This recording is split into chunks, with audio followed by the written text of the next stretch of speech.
Hey there, Night Wanderer. Welcome to Shadow Scribe, the place where true stories of the strange and unexplained gently unfold. Before we begin, please take a moment to tap that like button, subscribe, and tell me in the comments where you're listening from and what time it is for you right now. All right, now get comfortable. Let your head sink just a little deeper into the pillow. Take a deep breath in and slowly let it out. Let the hush of night settle softly around you. Let the day melt away. Let the shadows grow quiet. And let the stories take you into the dark. You're safe here. You're not alone, and your dreams, well, they're waiting for you. Let's begin. Not every story is meant to be told, but tonight, you'll hear the ones best left forgotten. These are the tales found in rusted file drawers and yellowed police reports, in newspaper clippings too faded to read, and old towns that have long since lost their names. They're not the loud kind of scary. They don't scream, they whisper. They arrive like fog on quiet roads, like a breath on the back of your neck in an empty room. These are true stories, each one real, each one unsolved, unfinished, or unexplained. They are the stories that never sleep, and neither perhaps at toys will you. But that's all right, because we're not here to frighten you, we're here to keep you company as the dark slowly takes hold. So close your eyes, drift deeper, and listen closely, because tonight you'll hear 12 chilling true crime stories that will haunt your dreams. Story: The Piano Man of Rockford. Lake, Part 1, The Forgotten Melody. Hey there, Night Wanderer. Are you still with me? Good. Because our first story begins quietly, with the wind brushing softly across still Nebraska water and a single note played from somewhere in the dark. Rockford Lake is not a place many outside of Nebraska know by name. It isn't grand or vast. It doesn't boast the grandeur of Yellowstone, nor the fame of eerie spots like Lake Lanier. It's just a modest man-made reservoir tucked between gentle hills, about 20 miles east of Lincoln. The kind of place where families come in the summer to fish, to camp, to forget the world for a while. The kind of place where the air smells like rain on dry grasses and secrets settle like sediment at the bottom. But if you were to visit on a still night, say in late October when the air begins to bite, you might hear something curious. A single, slow piano note, echoing across the lake, then another, then a melody halting and sorrowful, drifting on the breeze like a lullaby no one remembers how to finish. Some said it was the wind, others said it was ghosts. But the people of Lancaster County, they remember what happened in 1973, and not everyone likes to talk about it. It started with a photograph, a grainy black and white snapshot taken by a fisherman just after dawn. In the center of the image, barely visible through the morning, amidst was a grand piano perched at the very edge of the water. No footprints, no tire tracks, just the piano. And it wasn't a simple upright either. It was a full baby grand, elegant polished black wood, with its lid slightly open as if waiting for someone to return. The local paper ran it under the headline, "Phantom Piano Appears at Rockford Lake." People laughed. They came to see it, took pictures with it. Some even claimed to hear faint music when no one was playing. But within a few days it was gone. No one saw who placed it there. No one saw who removed it. No one claimed responsibility. And then the disappearances began. First was Trevor Langley, age 17. He'd gone night fishing with 2 friends. They drank a little beer, maybe smoked something, and by midnight Trevor had wandered off alone. He was never seen again. A search was organized. Dogs, boats, helicopters. They dragged the lake. They combed the woods. Nothing. His friends said they heard something before he left. Oh, a sound like distant music. But they couldn't agree on what song. One said it was Debussy. Another swore it was something like Chopin. Neither of them knew much about classical music. The police filed it as a probable drowning. The case went cold. Then, a year later, almost to the day, Maria Kemp disappeared. She was a pianist, a good one. Her parents described her as quiet, gifted, a little withdrawn. She'd been camping alone, working on a composition for a university competition. They found her tent unzipped, her sheet music soaked through with dew. One page remained dry, folded neatly on her camping stove. It was a melody no one had seen before. Its title? Nocturne for the Black Lake. After that, the stories began to spread. Teenagers dared each other to spend the night near the shore. Some returned shaken, some laughing, some silent. One claimed she saw a man sitting at an invisible bench, fingers dancing through the air. Another said she heard a scream, but it came from beneath the water. People began to link the piano to the disappearances. Some suggested it had been cursed. Others believed the lake itself was to blame. But then, in 1985, a retired music teacher named Helen Greer came forward with something new. She claimed to know who the piano once belonged to. And the name she gave sent a chill through those who remembered. Julian March. Julian March was, for a brief moment in the late 1960s, a rising star in the world of classical music. A Nebraska native with international acclaim. Elegant, mysterious, striking in profile. He had fingers that moved like smoke and a gaze that lingered a little too long. His music was difficult to describe. Melancholy, complex, dissonant. Critics praised him as a genius, but those who sat too long with his work often said it left them feeling unsettled. He disappeared in 1971, vanished with no explanation on the night before his first symphony was due to debut. Some whispered that he'd gone mad. Others thought it was suicide. But no body was ever found. Helen Greer, who once taught alongside March at a private conservatory, believed the piano at Rockford Lake had been his. She recognized a chip in the side, a burn mark from a careless cigarette. And she claimed, though she couldn't prove it, that Julian had often spoken of composing for the water. Someday, he told her, I'll write a piece that can only be heard in the dark, with the lake listening. Police never reopened his case. The story slipped from the headlines, but campers still report hearing the music, always around the same time of year. Always from the same spot, and always playing the same melody, soft, slow, sorrowful. The Nocturne for the Black Lake. To this day, no one knows where the piano came from. No one knows who moved it. And no one knows where Julian March truly went. But there's one final detail worth noting, and it's something that emerged only recently. In 2021, a photographer hiking near the lake at dawn took a series of time-lapse images. He was hoping to catch the mist rolling in over the water. When he checked his footage later, he found one frame, just one, where a grand piano was clearly visible at the edge of the shore. By the next frame, it was gone. Just mist, just water, just silence. Part 2. The Water Remembers.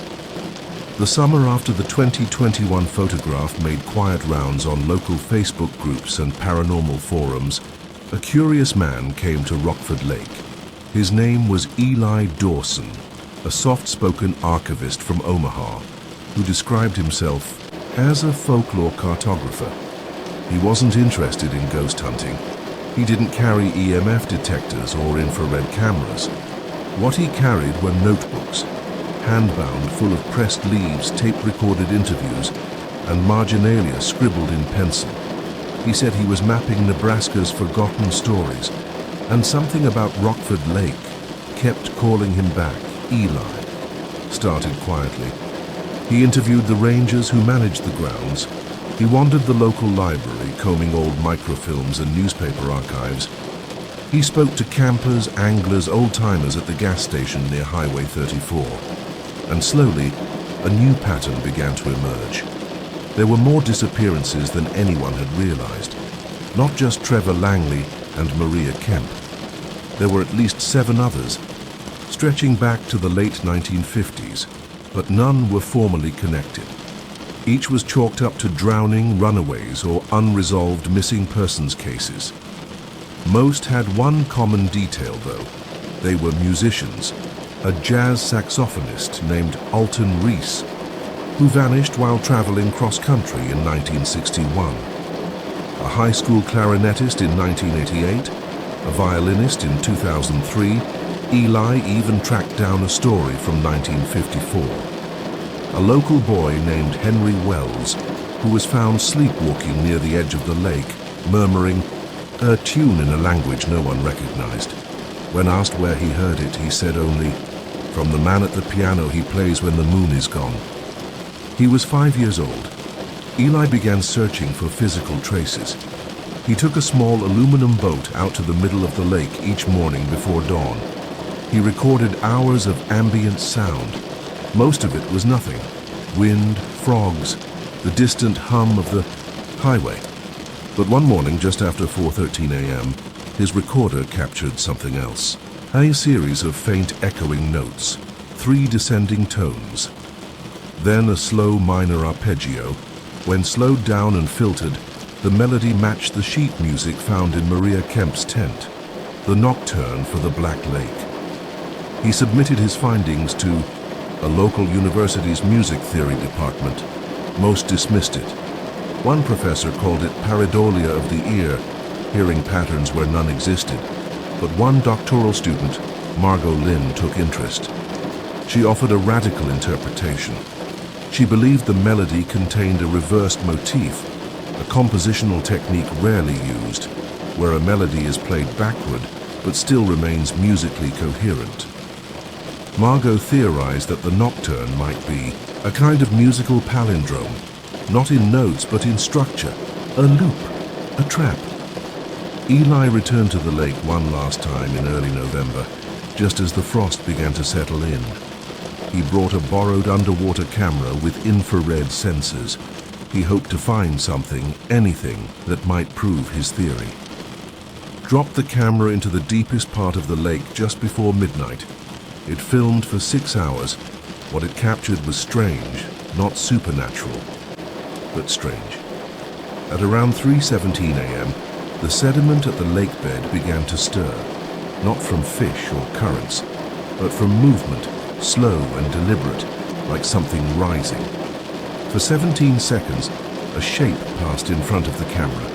It was long, narrow, with polished curves, the lid of a grand piano, but no hands played it. No body moved with it. It simply floated past, then disappeared into the murk. The footage went viral, briefly. Then skeptics tore it apart. Just debris, they said. Edited, others insisted. Prank. But Eli didn't post it. It was uploaded by someone else.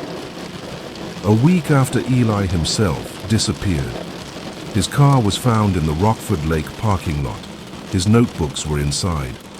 Still open, his last entry half-scrawled, "It's not just a song, it's a pattern, a grief that echoes through time." I think he's still composing. No sign of struggle, no footprints, no body.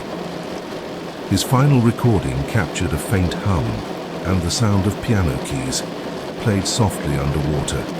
That winter the lake froze over early. Locals said it was the coldest stretch they could remember. The ice cracked at night in strange rhythms. Some said it sounded like music. Then came the spring thaw, and with it, another discovery. At the northern edge of the lake, embedded in the muddy shoreline, a piece of black lacquered wood was found. It matched the frame of a 1960s-era baby grand. There were faint initials burned into the inside edge. J.M. Julian March and D. Investigation was launched. Divers were sent in, but they found no piano, no remains, no answers, only a scattering of rusted strings buried deep in the silt. Some snapped, some still taut, all tuned to a strange dissonant harmony. They rang when touched. Local authorities eventually cordoned off part of the lake, not for fear of ghosts, but due to unstable terrain. But those who live nearby say the lake has grown quieter since. No, more music, no more vanishings, just silence. As if the song was finally finished, or maybe it's just waiting for someone to play it again. Part 3, the last performance. Spring returned with its usual quiet bloom. The lake filled with anglers once more. Children skipped stones again, and the fog, as it often does, rolled in like a soft, pale blanket, carrying the scent of thawed earth and memory. But something had changed. The melody was gone. No campers reported hearing music that year. No eerie late-night notes across the water. And for the first time in decades, there were no disappearances, no sightings of figures in the mist, no photographs of ghostly pianos rising from the lake bed. Just quiet. Almost too quiet. That silence, however, wasn't comforting. It felt like the pause before the last page turns. A breath held. Some called it closure. Others didn't believe it. Among them was Margot Lynn, the doctoral student who had analyzed Eli Dawson's recording. She hadn't stopped digging. After Eli vanished, she took it upon herself to examine his field notes, left behind in his car. Buried, within the pages, tucked between interviews and sketches, was something he never published. A strange hand-drawn score, no title, no name. Just a looping, repeating line of notes that mirrored itself in reverse. A musical palindrome that could be played forward or backward. At the center of the page, he'd written in red ink, "The water never forgets. It remembers in song." Margot became obsessed. She played the piece on her keyboard softly at first, then more forcefully, even layering the track on top of the original nocturne for the Black Lake. She claimed the notes unlocked something. Not a ghost. Not a presence, but a response. Electrical interference, devices glitching. A humming sound from the water pipes in her apartment that seemed to echo the same 3 descending tones. And dreams, endless dreams, of a submerged room, a man at a piano, and hundreds of faces watching from the depths. Margot shared her findings at a small Midwest musicology symposium. Her presentation was met with polite confusion. A reviewer described it as hauntingly imaginative but methodologically thin. That night, she returned to Rockford Lake. It was early autumn.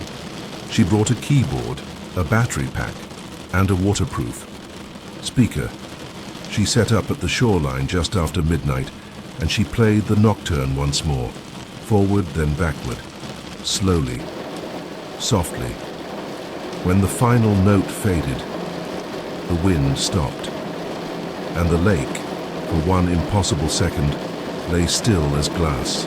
She reported hearing something then, not music exactly, but something like breathing, heavy, measured, close, and then a voice. So faint she wasn't sure she heard it at all, but it said, "You've come to listen." The speaker shorted out. The keyboard froze on a single note, and from somewhere beneath the dark, still water, a single chord rose, not played, not echoed, but felt low, resonant. A note so deep it rattled her ribs like a whisper inside bone. She fled and never returned. Margot now teaches music theory at a university far from Nebraska. She doesn't talk about Rockford Lake, but she keeps the original score above her desk, behind a pane of frosted glass. Sometimes she says she dreams of new variations, new phrases, new keys, as though the composition isn't finished, as though it's still being written by someone somewhere. Back at Rockford, the lake has gone still again, A new sign has been posted near the old shoreline.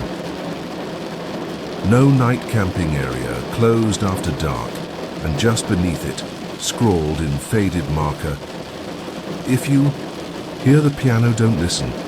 Some believe Julian March was never a ghost. Not in the way we understand. Some say his grief wrote itself into the land, like a melody pressed into vinyl, imperfect, scratched, forever looping, a song of sorrow. So deep, it found an echo in others, musicians drawn to silence, souls tuned to the frequency of longing.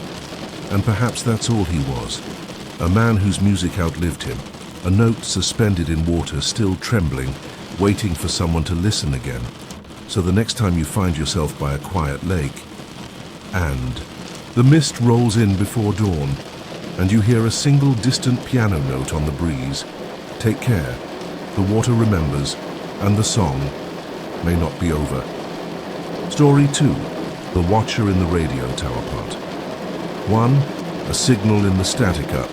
In the dense pine-wrapped hills of Garland Ridge, Oregon, there stands a forgotten tower, rust-colored, weather-beaten.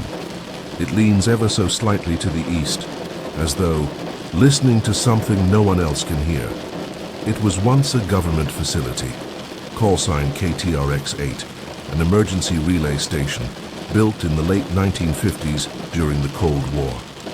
By day, it broadcast weather alerts, shipping advisories, and national emergency codes.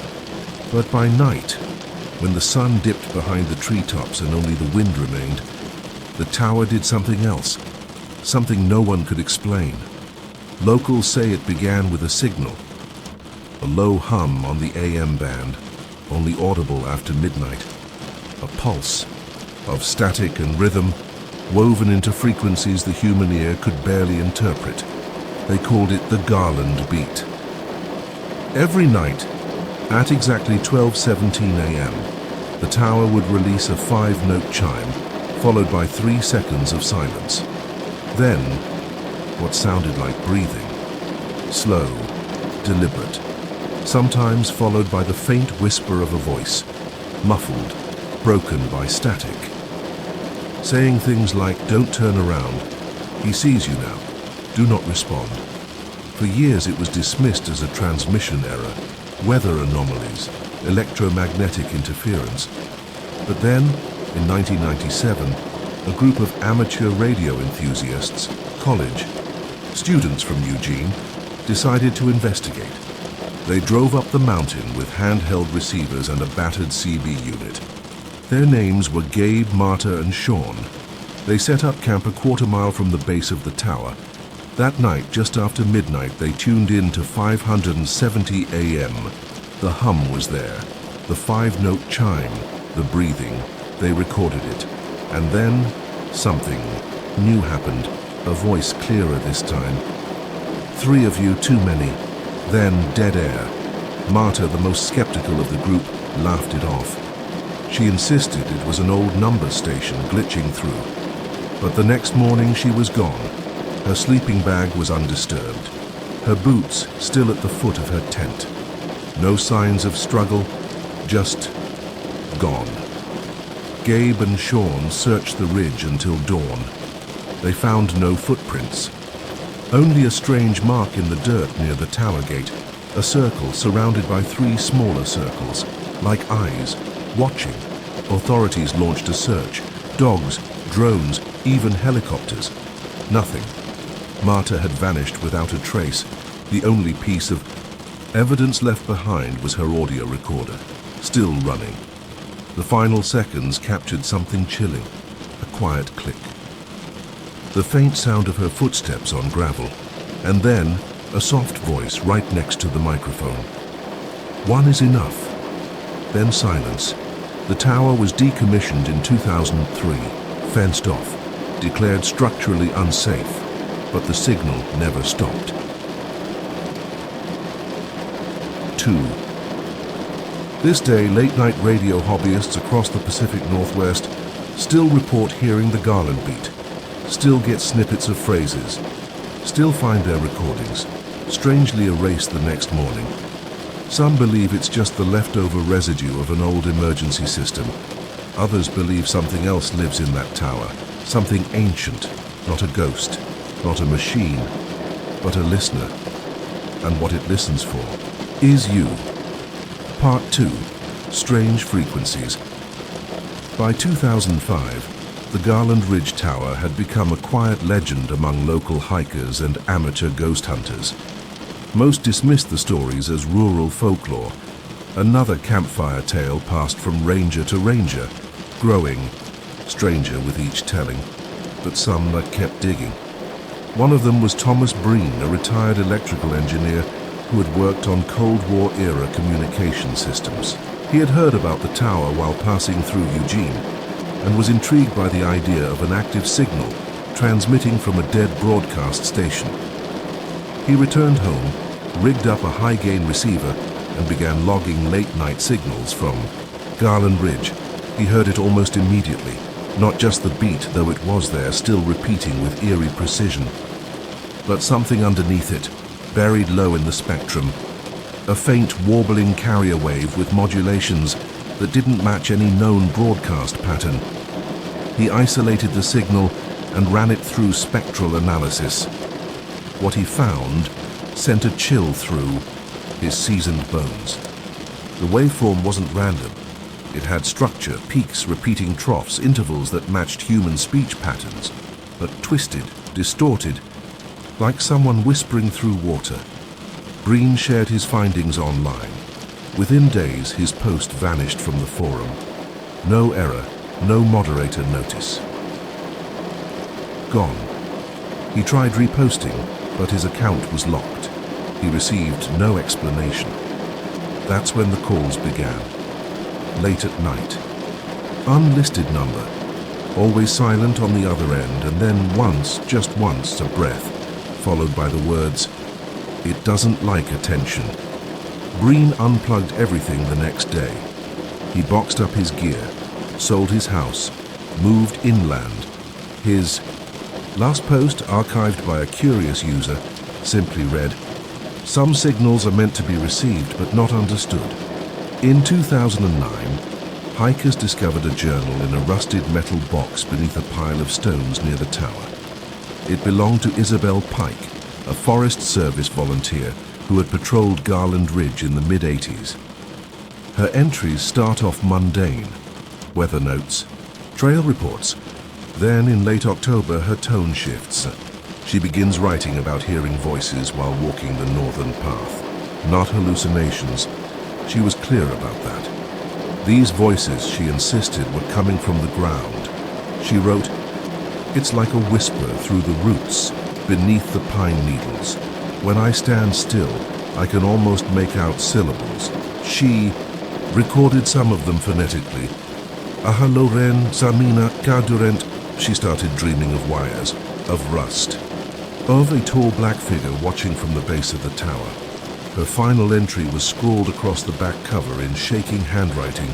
"Don't tune in, don't answer. It's not a transmission, it's a memory." The journal was quietly archived by the local historical society. Most dismissed it as the ramblings of isolation, but others noted something odd. A matching pattern between her phonetic transcriptions and the modulated waveform Breen had discovered. The sounds aligned, separated by 2 decades, but identical, as though whatever lived in the frequency had spoken twice the same message, still waiting to be heard, still waiting to be understood. In 2014, the fencing around the tower was reinforced. No reason given, no funding records, no local vote, and in the dead of winter, 2 hikers who wandered too close reported hearing a man's voice. Coming from the trees, not shouting, not calling for help, just speaking calmly, clearly in a language they didn't know. One of them recorded the sound on their phone, but when they tried to replay it later, the file was gone. In its place, just a single image, a circle, surrounded by 3 smaller circles, the same symbol found years earlier in the dirt where Marta had vanished. So what is the Garland beat? Some say it's a Cold War experiment gone wrong, an AI loop left to drift, forever waiting for input. Others believe it's something older, something that existed long before the tower was built. The structure, they claim, simply amplifies it, gives it voice, like an ear pressed too close to the earth. And if you tune in, even now after midnight, you might hear it, not just the beat but the breath. And if you're very, very quiet, you might hear it speak, not in English, not in words, but in you. Something old, something listening, and something that never wants to be turned off. Part 3, The Ones Who Listened Too Long by 2020. Stories of the Garland beat had largely faded from public memory. The world had become louder, buzzing with digital noise, faster frequencies, sharper signals. But quiet places still exist, and in those quiet places the old transmissions still echo. Enter Nina Valera, a doctoral candidate in communications theory at a Portland university. Her thesis? How Forgotten Frequencies Influence Modern Myth-Making. She'd heard about the Garland Tower from a footnote in a 1993 textbook, an outdated reference. Almost an error, but something about it stayed with her. In the spring of 2021, Nina packed her field gear and drove east, up into the folds of Garland Ridge. She planned to record 3 nights of ambient signal for her research. Just static, just noise. That's all she expected. Her first night was uneventful. She camped a half-mile from the tower, careful not to breach the fencing. The sky was clear, the air unusually still. She set up her receiver and let the software roll, and then at exactly 12:17 a.m. it came, the 5-note chime. 3 seconds of silence, then breathing, soft, hollow, rhythmic. She marked the time and made a note. Expected signal confirmed, possibly automated. Repeats nightly. She went to sleep thinking it was all explainable. Nothing more than a relic on a dying frequency. The second night she dreamt of eyes, not human ones, smooth, mirror-like, stationary, unblinking. She awoke to find her recording device shut off. Not out of battery, not damaged, just off. When she powered it on, it displayed a message she hadn't programmed. "You hear us?" She laughed it off, assumed it was some hacker's prank. But the file she'd recorded the night before had changed. The waveform still held the beat, still held the breathing, but now in the middle was something new. A voice, low, modulated, familiar somehow. It said, "You are not first. You are not last." She didn't sleep that night. On the third day, she hiked closer to the tower. Through underbrush and fog, her boots crunching over decades of pine needles. The tower loomed like a skeleton, its steel ribs rusted, its wires frayed like cobwebs. As she approached the gate, she noticed something carved into the metal. A series of symbols, etched deep with something sharp. A circle, 3 smaller circles, and beneath them words as if scorched into the surface. The signal is memory. The memory is watching. She turned back, but not quickly enough, because from behind her, where no one should have been, she heard it. Slow breath, followed by a whisper. "Now you remember too." Nina returned to Portland. She didn't finish her thesis. She abandoned her field equipment, moved into a high-rise apartment surrounded by concrete and city noise. She never recorded another signal, never published her findings, but once during a guest lecture in 2022, someone asked her about Garland Ridge. She paused for a long time before answering. "It's not a broadcast," she said. "It's a mirror. You don't just listen to it, it listens back." As of today, the tower still stands, draped in ivy. Its foundation cracked, still humming softly after midnight. A hiker named Jonas Wren recently posted a blurry video online, 5 seconds of the tower swaying ever so slightly in the wind. No audio, no explanation. But in the final frame, something strange appears. Figure, not quite human, standing beside the tower's base. Featureless, tall, head slightly tilted, as though listening. And maybe that's all it ever was. A listener, a frequency that records more than sound. That stores memory. That remembers every voice that speaks through it. Marta, Sean, Isabel, Breen, Nina. And now, maybe you. Because you've heard it now too, haven't you? The breath, the beat, the whisper in the wires. So the next time your radio flickers, or your phone turns itself on in the night, or you hear your name spoken through the hum of your speaker, ask yourself, are you listening, or is it listening to you? Story. The Locked Room at number 46, part 1. A door that should never be opened. In a quiet neighborhood of Battersea, London, where the brickwork bleeds history and the air smells of old rain and dusted leaves, there sits a small row house, unassuming, narrow, forgotten. Number 46, not famous. Not remarkable, not haunted, not officially, but the neighbors know. And they have known for decades, because of one room, one door. A second-floor room with no number, no handle on the outside, no explanation in the blueprints. The tenants change. Often, the stories stay the same. The first whispers of unease began in 1962. A young couple, Marjorie and Elias Lane, moved into number 46. Elias was a bank clerk. Marjorie taught piano from the parlor. Their letters from that time, still held in the local archive, speak of excitement, of settling in, of quiet domestic joys. Until November. That's when Elias writes, in increasingly nervous pen strokes, "There's something in the locked room, Marjorie. I hear it at night, moving slowly like it's pacing, but heavier than a person. I counted the steps. 12 forward, 12 back, always the same." Marjorie's response is one of concern, not disbelief.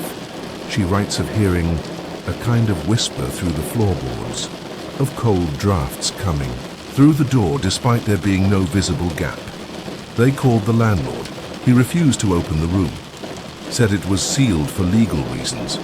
No further explanation, so they tried to ignore it. Until one morning, they woke to find the door ajar. Just a crack, but unmistakably open. Inside, nothing but darkness. Thicker than should have been possible. Like velvet, like smoke. They didn't enter, didn't touch it. By nightfall, the door was shut again. The landlord claimed no one had access. 3 weeks later, the Lanes moved out. No forwarding address, no explanation. Gone.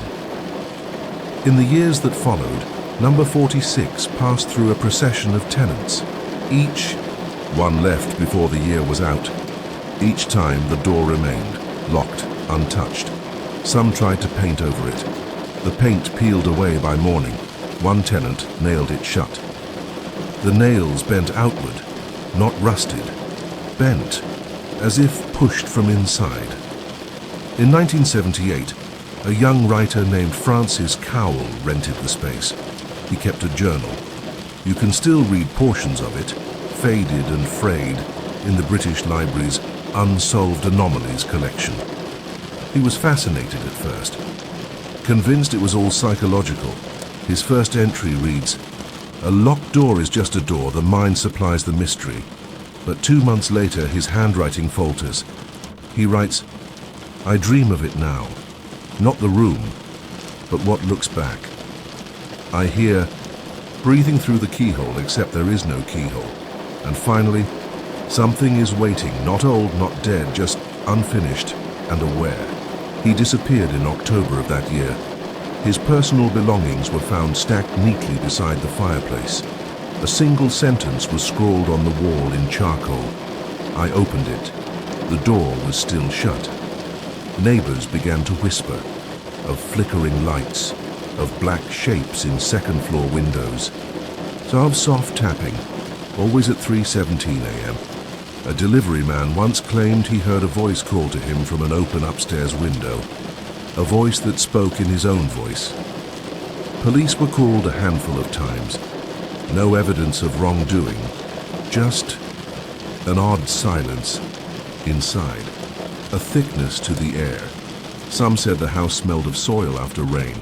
Others said rot. No one could agree, but no one stayed long. And then came 1996. A man named Daniel Marr took possession of the property. A reclusive antiques dealer with no next of kin. He moved in quietly with no fanfare. No moving truck, just him. And one trunk. Neighbors noted how often the lights flickered after he arrived, how the birds seemed to avoid the rooftop, how his curtains never moved. No one ever saw him leave. But once a month, without fail, a small envelope was placed through the mail slot of the house next door. Each envelope contained a single slip of paper, always the same message. Still locked. Still listening.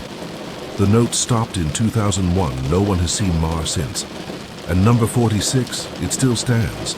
Rented, abandoned, rented again. A revolving door of uncertain faces, and always that one locked room. The blueprints for number 46 were examined in 2008 by a structural historian. Her report states simply, "There is no space for a second floor room. The layout makes no sense. It's mathematically inconsistent. That door should open onto nothing, and yet it does, still locked, still waiting, still listening." Part 2. Whispers Through the Walls in 2003. A woman named Diana Hartley rented number 46. She was a recent widow looking for solitude after the death of her husband. The price was low, too low really. But she didn't ask questions. She wanted quiet. She got something else. It began with small things, a tapping at the walls near dawn. Always the same rhythm. 3 soft knocks, a pause, then 2 more. Like a child trying to remember a tune. She assumed it was the pipes. Old houses were like that. But the rhythm changed each day. It followed her room to room, and it always returned. To the door upstairs, the one with no handle. She left tea out once, jokingly. When she came back, the cup was empty, still warm. One night she fell asleep on the living room couch with the television on low. At 2:17 a.m., the volume spiked suddenly. Just a burst of static, and then silence, and then a voice. "Do you see it yet?" Not from the TV, from upstairs. She froze, waited. Nothing more. In the morning, the TV had unplugged itself. She started journaling her experiences, not for research, just for sanity. Her entries from that time read like someone trying not to believe what they're living through. One entry. "I don't think it's trying to hurt me. I think it's waiting for me to understand something." Another. "It hums when I speak to it, like an old friend recognizing a name long forgotten." And then, "It knows when I'm dreaming, and I think it dreams back." One morning she awoke to find a key on her nightstand. Brass, worn, cold as stone. She knew instantly what it was for. She held it in her hand for hours, watching it catch the morning light, turning it over and over. That night she stood at the door. The key fit perfectly, but it would not turn. The next week she contacted a local historian, a man named Gerald McKenna, who had studied unusual London homes. He agreed to visit, curious but skeptical. He never made it inside. Neighbors reported seeing him arrive, standing at the threshold, staring at the front door for several minutes. Then, he walked away. Later, in an email to Hartley, he wrote, "I'm sorry. I cannot explain why, but I cannot enter that house. There is something preserved about it, like a place out of sequence." That winter, Hartley fell ill. A long, slow decline. Her last journal entries became increasingly cryptic. She wrote, "The door is not a door, it is a listening place, and I have said too much." Her final note left unsent on her desk. "If I disappear, tell them I went through the door. Or maybe it came through me." She died in her sleep on January 4th, 2004. No cause was determined. The coroner's report noted a faint bruising around her temples, as though from pressing one's head against a wall for hours. After her death, the house sat empty for nearly a decade, but not silent. Neighbors still heard tapping, lights flickered, a low hum like an engine idling far beneath the floorboards. Local children dared each other to knock on the front door. None stayed long enough to hear the whispers that followed. One boy swore he saw a hand through the upstairs window, not waving but pressing against the glass. Flat, pale, still. In 2016, the house was purchased anonymously through a holding company. The renovations began within weeks. Scaffolding, paint, wiring. Everything except the second floor. Work crews were instructed not to enter the hallway above the stairs. The door was taped off, cordoned with plastic, marked, "Do not open." A carpenter named Jude Linley disobeyed, just for a moment, just to see. He opened the plastic, stepped into the hall, and stood before the infamous door. He later described what he felt as like walking into a vacuum. No sound, no air. Just pressure, pushing inward like being stared at by something too large to see. He placed a hand on the door and immediately recoiled. Burned, the imprint of the keyhole seared into his palm, though the door had no visible keyhole. He quit the next day. The renovations were completed in spring of 2017. Number 46 went up for sale. It did not sell. It never does. And still, late at night, the room is heard. The tapping, the footsteps, the slow, steady breathing. Some say the door leads to a forgotten room in history, a place outside of time, a fold in reality where memory itself takes shape. Others say it's a prison. For what they don't agree, some say it's not a door at all, but a mirror, one that reflects the parts of ourselves that have no name. And if that's true, what does it mean when a door starts remembering you? Part 3. The man who moved in anyway. In 2021, the house was finally occupied once again. Not rented, not sold, claimed. The man's name was Victor Lyle, a semi-retired archivist from the University of London, notorious among his peers for a deep interest in architectural anomalies and locations of temporal dissonance. He had tracked the history of number 46 for over 20 years, studied the old ownership records, the gaps in tenancy, the redacted property filings, and when the opportunity came, when the listing briefly reappeared on a niche real estate board for less than the price of a car, he didn't hesitate. He moved in with only 5 boxes. 2 were books, 2 were audio equipment, and one held only a recorder and a small metal key. Not the key found by Diana Hartley. That one vanished with her. This key had no known origin, just a tag, the one that fits.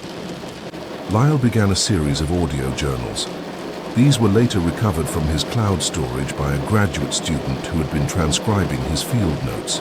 The recordings spanned 63 days. Then, silence. His last known words, recorded March 12, 2021, at 3:17 a.m. were, "I'm opening it. If I don't return, it's because I did." But that wasn't the end. 2 weeks later, local residents reported lights flickering violently at number 46. The mail slot clattered through the night. And then, at dawn, a single envelope appeared outside, unaddressed. Inside, a scrap of paper. On. It scribbled in a hand that was not quite human. "The door is open now, and it remembers you." What followed is perhaps the strangest part of this already fragmented history. Within a month, the house was visited by 6 separate individuals. They claimed to be part of a group called the Archivists of Absence. No such organization exists in any public record. Each one entered. Each one remained exactly 11 minutes. Each one emerged pale, eyes glassy, lips pressed shut. None of them would speak of what they saw. but one left behind a note in the mailbox, tucked in a brown leather folder. It reads, "We have confirmed that the room is not a space, but a thought, preserved in architectural form. A cognitive echo, a sealed recursion. The door is not the mystery, the room is not the danger. The true question is, why was it sealed from the inside?" Since then, no one has lived in number 46, but the lights still flicker, and sometimes very late the door opens again. Just a crack, just enough for the hum to escape, just enough for the watchers to remember that something behind that door is still thinking, still listening, still waiting. A structural survey in 2023 reported no evidence of the second floor. Infrared scans showed an empty void behind the door. No temperature, no mass, no sound, yet the room continues to exist. Not just at number 46, but in dreams, in sketches, in whispered stories told between strangers. Descriptions match across continents. People who've never seen the house describe the same door, the same silence, the same feeling. Some think the door is moving, not through space but through consciousness, that once you know of it, it knows you, that perhaps even now, as you listen, you're beginning to hear the tapping on your own walls. 3 slow knocks. A pause, then 2 more. And if you dream tonight of a hallway you don't remember, lined in shadows, ending in a door with no handle, just remember this: you're not dreaming of the door is dreaming you. Story 4. The faces in the school photograph part. 1. The forgotten class of 1977. It began with a box. A simple cardboard box, found in the back of a filing cabinet during a routine cleanup at Marlow Hollow Elementary, a quiet, snow-framed school tucked into the hills of Vermont. The year was 1996. The janitor, an older man named Tommy Graves, had been cleaning out the last unused closet in the south wing. A section of the school long shut off, its classrooms abandoned after a small fire decades earlier left that corner of the building structurally unstable. The smell of charred wood still lingered there, thin traces of smoke in the walls like ghosts in the plaster. Most of the cabinets had been empty, dust, old pencils, mouse droppings. But behind one cabinet, jammed tightly against the back wall, he found the box. It was wrapped in old brown paper, sealed with 3 strips of yellowed tape and marked with red wax. No label, no name, just a date. June 4th, 1977. He nearly threw it out, but something, he would later say, felt wrong about leaving it behind. He carried it home instead, placed it on his kitchen table, made himself tea, and then gently opened it. Inside, a stack of photographs, all school portraits. 24 students, a teacher, and a wooden plaque held at the front. The engraved words read, "Marlow Hollow Elementary Class 4B, Room 12, 1977. But something was off. The children's eyes, all of them, were closed, not blinking, not accidental, firmly, intentionally shut, mouths sealed, hands folded in perfect unison. Even stranger. The teacher, standing behind them, wasn't looking at the camera. She was turned slightly, as though glancing towards something just outside the frame. Her face frozen in a half-smile, like someone listening to a sound no one else could hear. Tommy stared at the photograph for nearly an hour. There was something in the air around it, a tension like the air just before a storm. He placed it back in the box, sealed it, and left it in his garage. By morning, he'd nearly forgotten it. Until he saw the girl.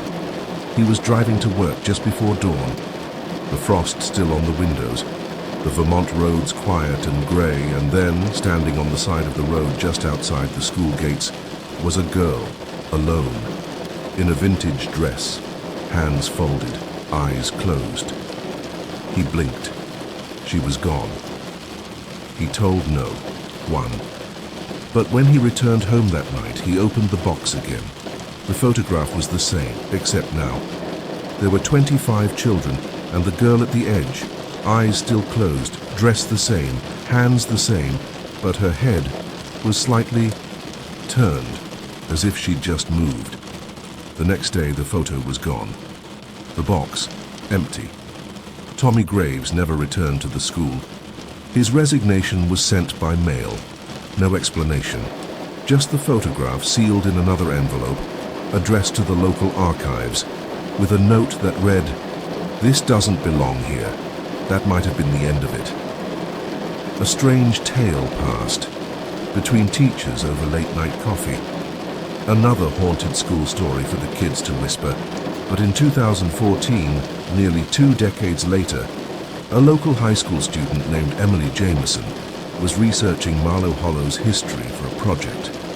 She came across the photo, filed in a miscategorized envelope in the town library's archives. She recognized the name of the class, Room 12, 1977, but there were no student names listed. No yearbook, no mention of the teacher. When she asked the librarian, the woman simply frowned. That room was condemned in the 80s. Nobody went in there after the fire. What fire? Electrical, or maybe not. Depends who you ask. Emily took a scanned copy of the photo home. She posted it online. Just a curiosity, something odd for her school blog. Within 48 hours, the post was removed, not by her, by the platform, and the message she received read, "Inappropriate or misleading. Historical content. Image flagged and sealed per compliance request. Department of Educational Integrity." She laughed it off until the dreams began. They weren't nightmares. Not at first. Just odd. She'd find herself standing in a hallway, long, narrow. Faintly scorched, a classroom door would creak open ahead of her. Room 12, inside, rows of children, sitting perfectly still, eyes closed, and at the front, a teacher whose face she could never quite see, only hear, whispering, "Do not open your eyes." She began waking with her hands folded neatly on her chest, sheets pulled tight as though tucked in by someone else, and always a faint scent of ash. Then one morning, she noticed something strange.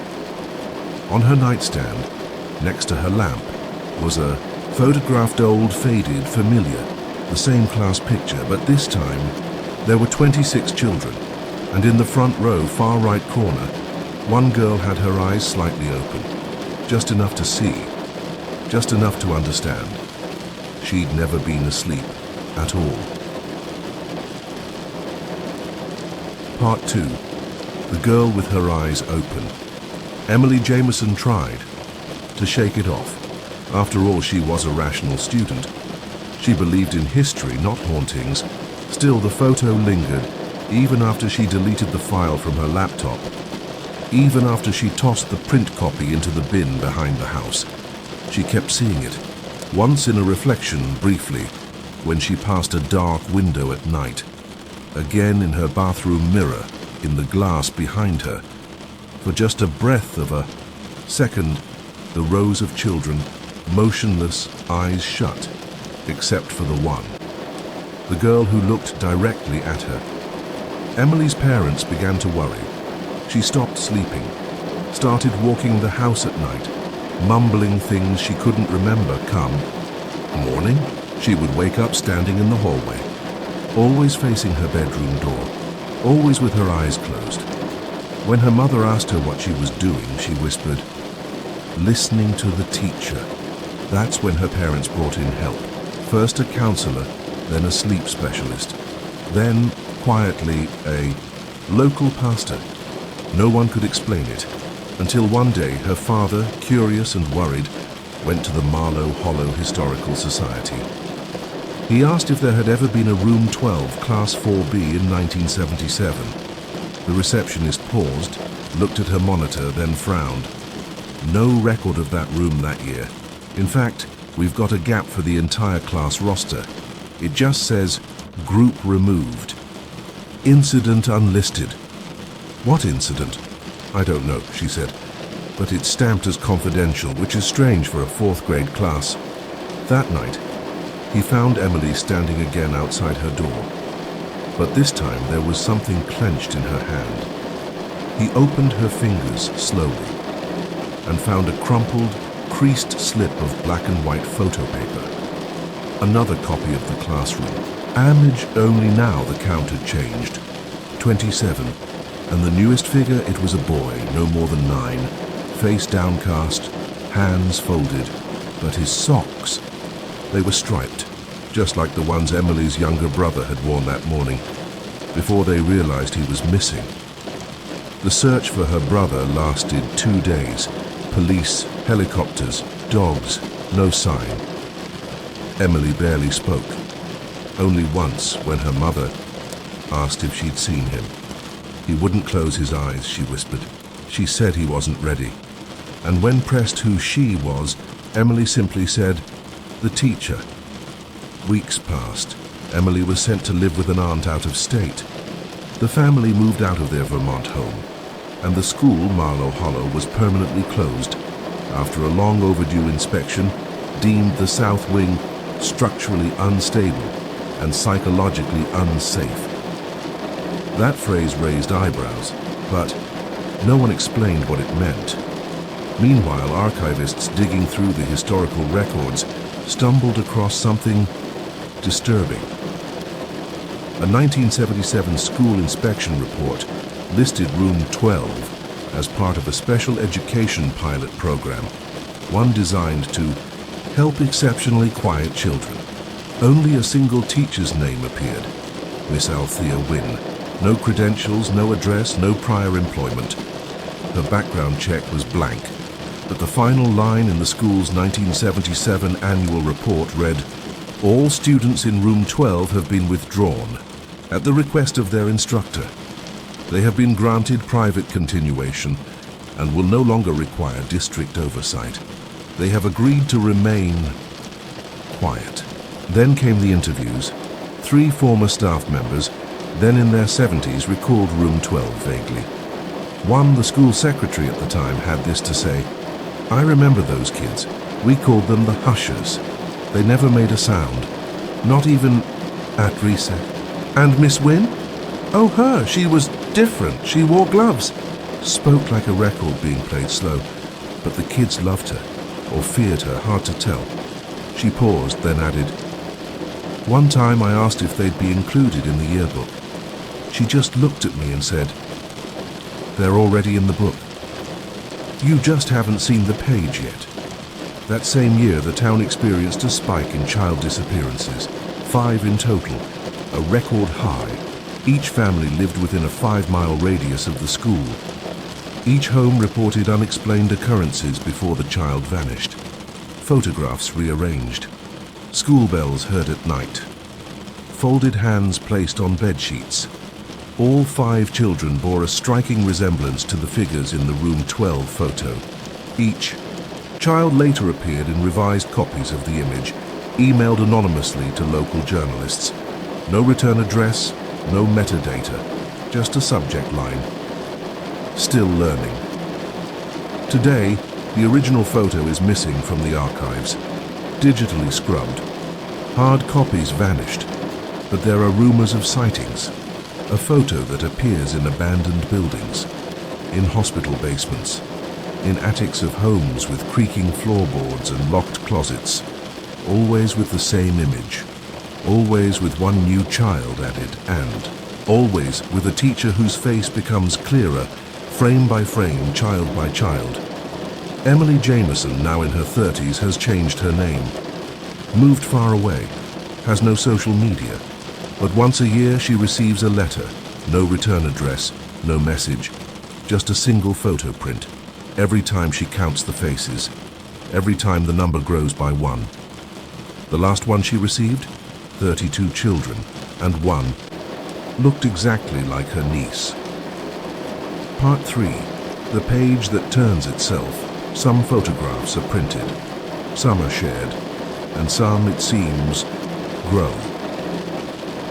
Over the years, Emily Jameson became an unwilling collector of the image she once tried to forget.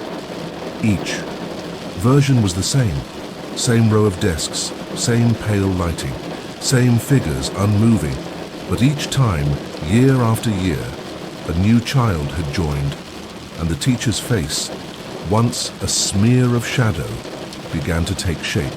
Althea Wynne, hair pulled back tight, eyes black and wide and knowing.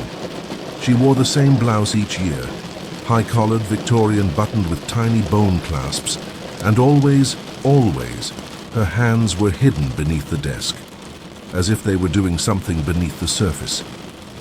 As if she were writing. Some believed the photo to be a haunting. Others called it a projection, a psychic imprint. But to those who looked closely, those who stared just long enough, it was clear the image was still being made.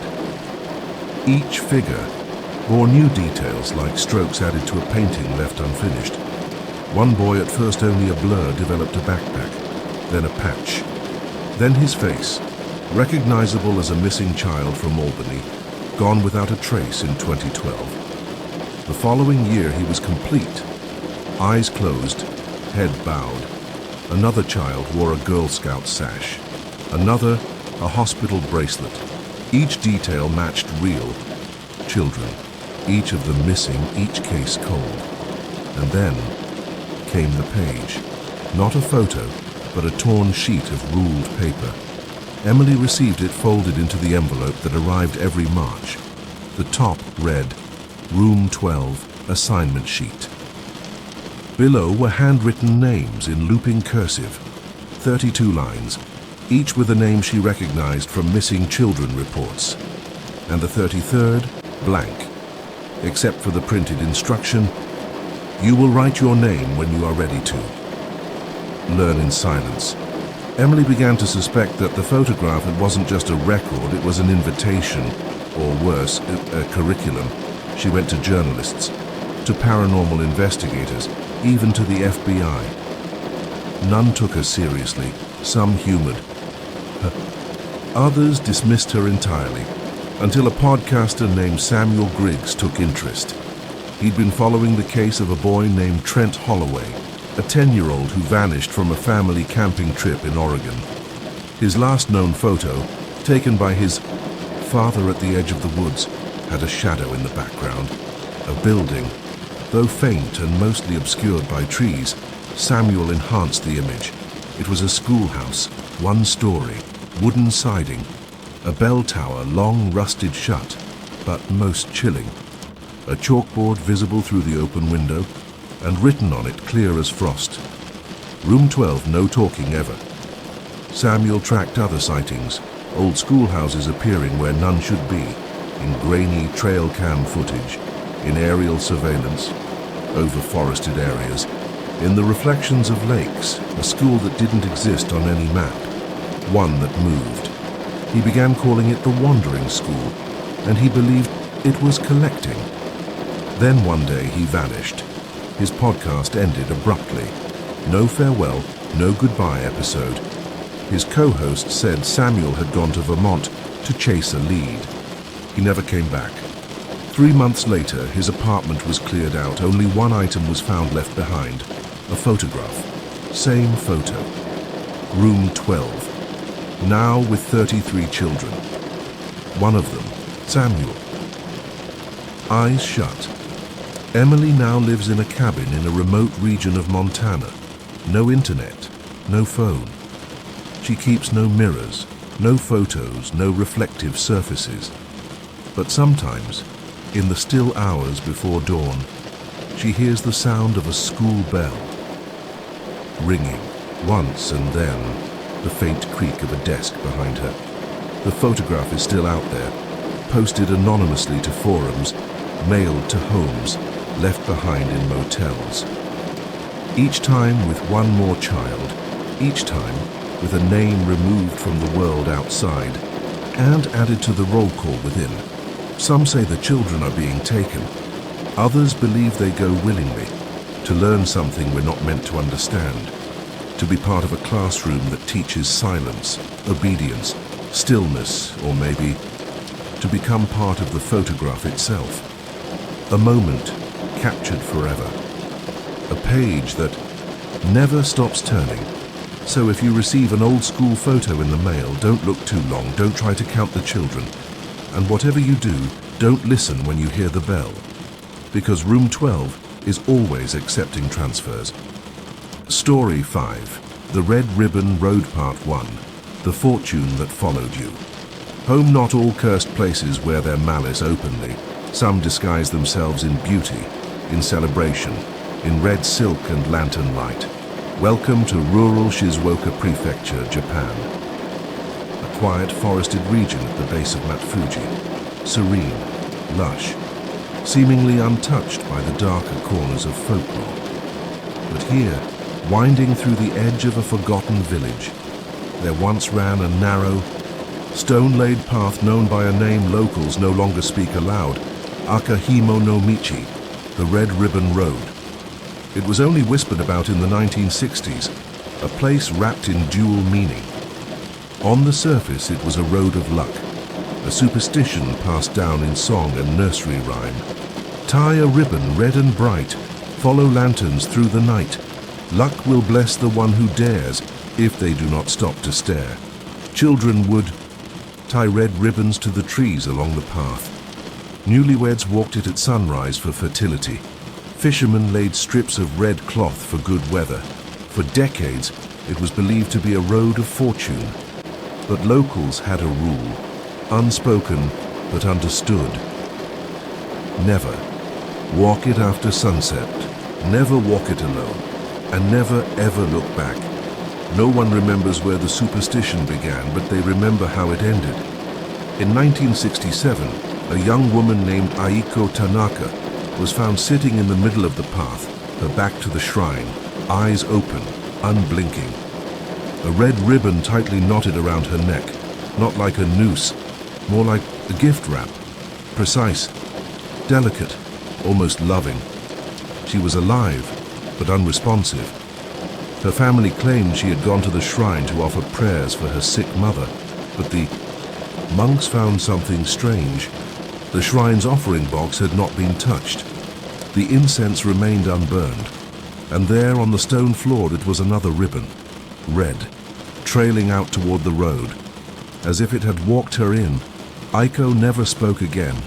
Doctors said she suffered a psychogenic fugue, a trauma so deep the mind sealed itself away, but her journals painted a more vivid picture. Fragments of writing, dreams, warnings. One entry read, "It walked behind me. I felt the wind before it came. No feet, no breath, just the sound of silk sliding over stone." Another, "The ribbon was not mine. I never tied it. It found me." Over the next 2 years, 4 more villagers were found along the Red Ribbon Road, always just before dawn. Always seated, hands folded neatly, ribbons wound across their arms or necks. None could explain what had happened. Some claimed the victims had been cursed. Others whispered of a spirit that wandered the path, a yurei or lost soul wrapped in red silk, a ghost who traded fortune for silence. They began calling it Shugotai, the keeper of the ribbon, a guardian, they said, or perhaps a collector. In 1971, a local journalist, Satoshi Uemura, wrote an investigative piece about the road. Skeptical but curious, he chose to walk the path at twilight. He wore no red. He carried no charms. He brought only a recorder and his notebook. What he found was never published. His tape recorder was recovered by the village gate 3 days later. Still running. The audio? It captured over 2 hours of footsteps, slow, deliberate, then a voice. Not his, female, soft, singing an old children's song. Tie a ribbon, red and tight, let the silence take your sight. And then the static Wimura was never found. After his disappearance, the village sealed the road. blocked it with stone, burned the shrine, but they were too late. Reports began surfacing in neighboring prefectures of red ribbons tied mysteriously to front doors, of children waking up with silk marks on their wrists, of dreams shared between strangers, each featuring a narrow path, a distant bell, and a woman without eyes. Folklorists tried to connect the road to older traditions. Some believed the Red Ribbon Road was once a burial path, used to lead the souls of children to the afterlife. The bias. Red silk was meant to tie spirits to peace, but somewhere something twisted. Perhaps a soul refused to pass on. Perhaps a prayer was spoken backwards. Perhaps fortune, once offered, turned jealous. Today, the road no longer appears on maps. Tour. Guides refuse to speak of it. The last known photo of it, taken in 1992, shows only trees, and a thin red thread stretched from one trunk to another, like a spider's web. Waiting. The story faded until 2015, when a popular YouTuber visiting abandoned Japanese towns live-streamed. From a forest near Mount Fuji, viewers noticed something behind him in the trees, a figure in a red kimono standing still. When the camera panned back, she was gone. The streamer returned home. Days later, he posted one final video. In it, he whispered, "It tied itself to me." The video ends with silence and the faint sound of cloth being pulled tight. Some say the Red Ribbon Road was never a place. It was always a pact. Walk it and receive luck. Or walk it and become its next story. It all depends, they say, on whether you turn around or whether something turns you. Part 2. Whispers in the Silk. After the sealing of the Red Ribbon Road, the village grew quieter, older, emptier. The young moved to Tokyo. The elders grew wary of telling the tale aloud, and the forest slowly took back what it was owed. But the ribbons never stopped appearing. Some fluttered in the wind, tied around mailbox flags. Others showed up curled neatly in coat pockets or caught in car door handles miles from the forest. They weren't frayed. They weren't old. Each one shimmered, freshly tied, as if gifted by invisible hands, and always a single thread would trail off as though it wanted to be followed. Folklorist Midori Hanazawa devoted her life to tracing these appearances. She created a map, plotted sightings by year. A pattern began to emerge. They formed a perfect spiral, expanding outward from the original shrine, like ripples in a pond after something heavy had fallen in. Each new appearance circled further out, as if the ribbon were unraveling from the center of something no longer buried. Midori's research led her to an even older tale, one almost forgotten in Shizuoka's deeper archives, a legend from the early 1700s, of a woman named Yukiko, who once lived in the forest as a healer. She used silkworm threads in her herbal practices, binding herbs in crimson strands, claiming red thread held protective power. But after a local noble's child died under her care, she was branded a witch. Villagers burned her home, chopped down her mulberry trees, buried her body beneath a new path to forget, to seal. The path, many believe, became the Red Ribbon Road, and the silk was hers, still binding, still protecting, still collecting. Midori followed one of the red threads deep into the northern woods. She documented it in a journal, found years later in a forgotten university archive. The last entry reads, "I heard breathing, not mine." The thread tensed, like it was pulling. I turned back. I saw a girl, no eyes, her sleeves draped in silk, but she made no sound when she moved. Her lips parted, and something poured out. Not words, ribbons. Midori disappeared, but her map remains, and the spiral continues. In Tokyo 2018, a woman named Emi Sasaki stepped off a train during rush hour. She wandered to a tunnel near Ueno Park, a place she had no memory of ever visiting. She was found hours later sitting in the tunnel center, red thread tied neatly around her ankles. She was silent, but in her hands, a folded piece of cloth. When unwrapped, it revealed a tiny, faded piece of paper, clearly torn from an old school book. A child's writing read, "She comes when you hope too hard. She comes when you ask too loud. She comes when no one listens anymore." The ribbon, it seems, is a listener, a promise answered, a wish keeper, but also a toll collector. Some investigators believe the road never vanished. They say it migrated. It no longer lies in a single forest or shrine. Instead, it manifests when summoned, in alleyways where lanterns flicker red, in long corridors with mirrors at each end. In the silence after desperate prayers, a woman in Osaka claimed to hear soft humming outside her window every night at 3:17 a.m. One morning she followed it into the courtyard. There, tied to her railing, a red ribbon, dangling just above a child's drawing tacked to her door.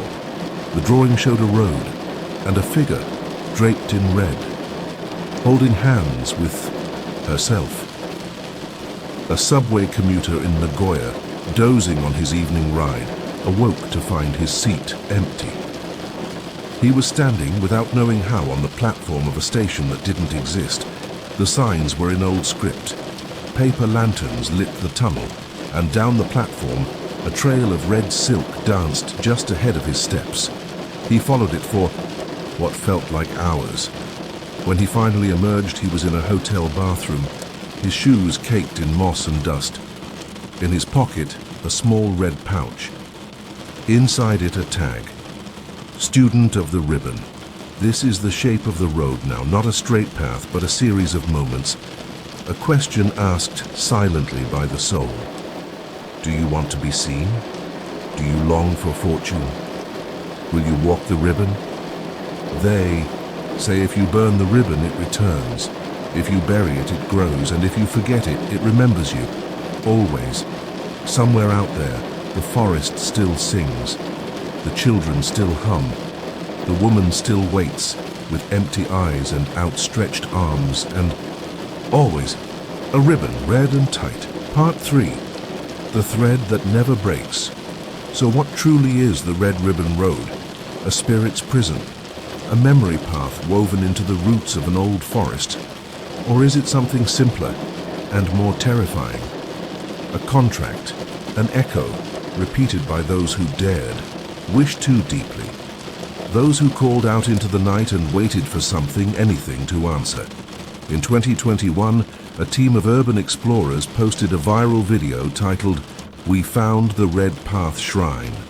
They had followed rumors to a forgotten hamlet in the hills near Fujinomiya. Only foundations remained, collapsed roofs, stones overtaken by vines. And yet, just beyond the last marked step, a trail of scarlet thread curled through the leaves like a vein. The group laughed. They were skeptics. They brought drones, cameras, even EMF readers. Technology to measure what ancient people once sensed with the back of their necks. For 30 minutes, nothing happened, and then the drone feed went black. In the raw footage recovered from one explorer's phone, there's a moment, only a few seconds, where the camera catches something the human eye may not have. A frame, a blur, a figure at the edge of the trees, not quite visible. But the wind shifts and red silk flickers like flame. The audio distorts. The team calls out to one another. Laughter turns to silence. Then one voice whispers, "Don't look back." The screen goes black. 3 members of the team resurfaced weeks later, found wandering near Yokohama. No memory, but all 3 wore identical bands of red thread around their necks, tied in perfect bows. One of them had a single phrase tattooed on the inside of his arm in delicate cursive. "I followed the wrong wish." You see, the red ribbon doesn't trap everyone. It only traps those who ask for more than they can carry. A broken heart begging to be mended. A voice calling for luck without loss. A soul whispering, "Please, let me be seen." And it answers, but always at a price. Local monks in the decades since the shrine was burned have begun to collect red threads that appear mysteriously around sacred sites. They burn them quietly. No ceremony, no prayers, only salt and flame. They say the silk screams when it burns, but not loud, like a child sighing in their sleep, or a wish being undone. In 2024, a woman named Reina Fujiwara recorded a podcast titled Paths That Don't Exist. In her final episode, she recounted a dream she'd had as a child, where she walked a ribbon-lined trail through endless dusk. In the dream, she was never alone. Someone walked behind her, humming a song she didn't know. She remembered turning around and seeing nothing, not a person, just the idea of one, a shadow cut from silk. In her waking life, she would later find a red ribbon tied to her childhood closet door. No one in her family had ever seen it before. She ended the episode with a single question: what if the road isn't cursed, but calling us home? That is the thread that ties this story together. Not evil, not mischief, not even revenge, but longing. A road walked by those whose hearts reached too far, too fast, into silence. A spirit bound not by malice, but by memory. And, like any memory, it wants to be remembered, it wants to be shared, it wants you to follow just for a moment, just for a night, until the wish you whispered whispers back. So if you ever wake in the middle of the night and find a ribbon tied gently to your bedpost, don't pull it, don't follow it, don't even look at it too long.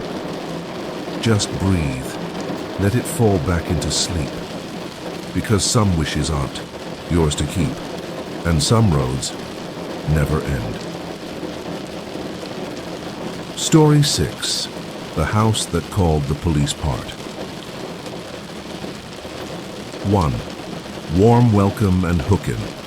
The sleepy town of Silver Lake, Indiana, nestled between grain silos and the rustling hush of soy fields, stood a house that no one wanted to live in for long. It wasn't grand or gothic, not a place that looked haunted at first glance. No yawning gables, no blood-red door. Just a modest two-story farmhouse with white paint peeling like old wallpaper and a front porch that creaked in protest at the lightest step. But the house had a habit of dialing 911, and no one could figure out why.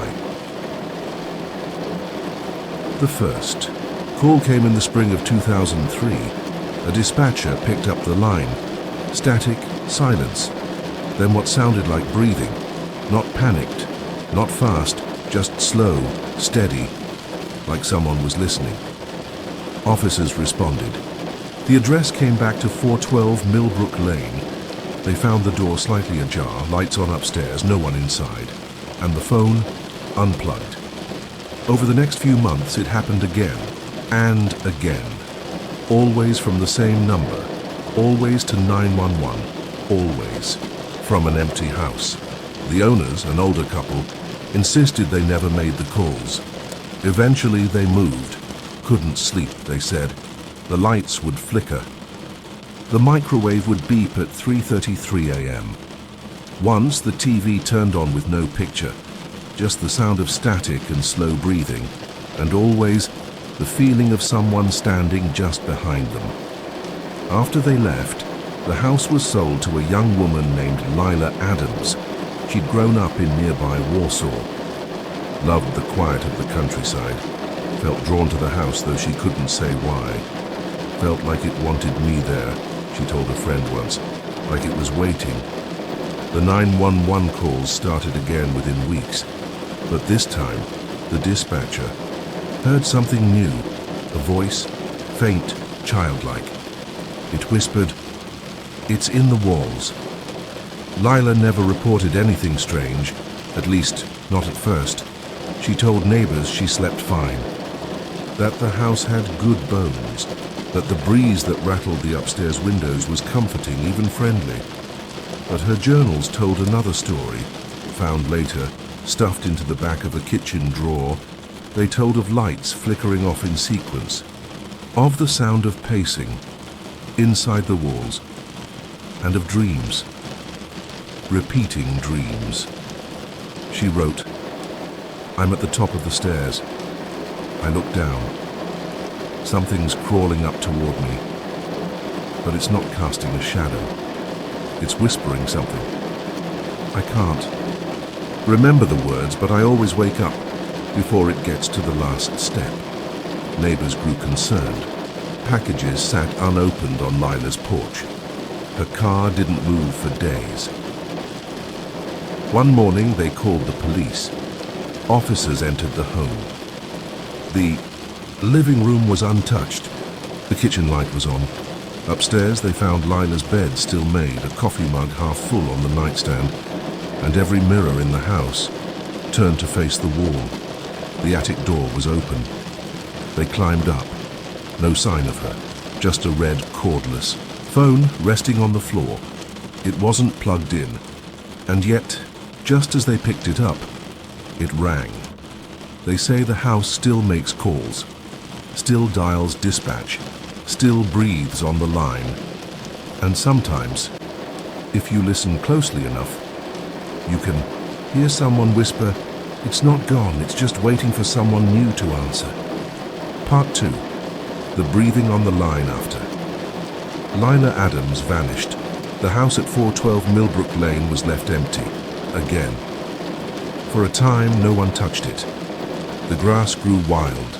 Paint peeled further from the siding, but the calls never stopped.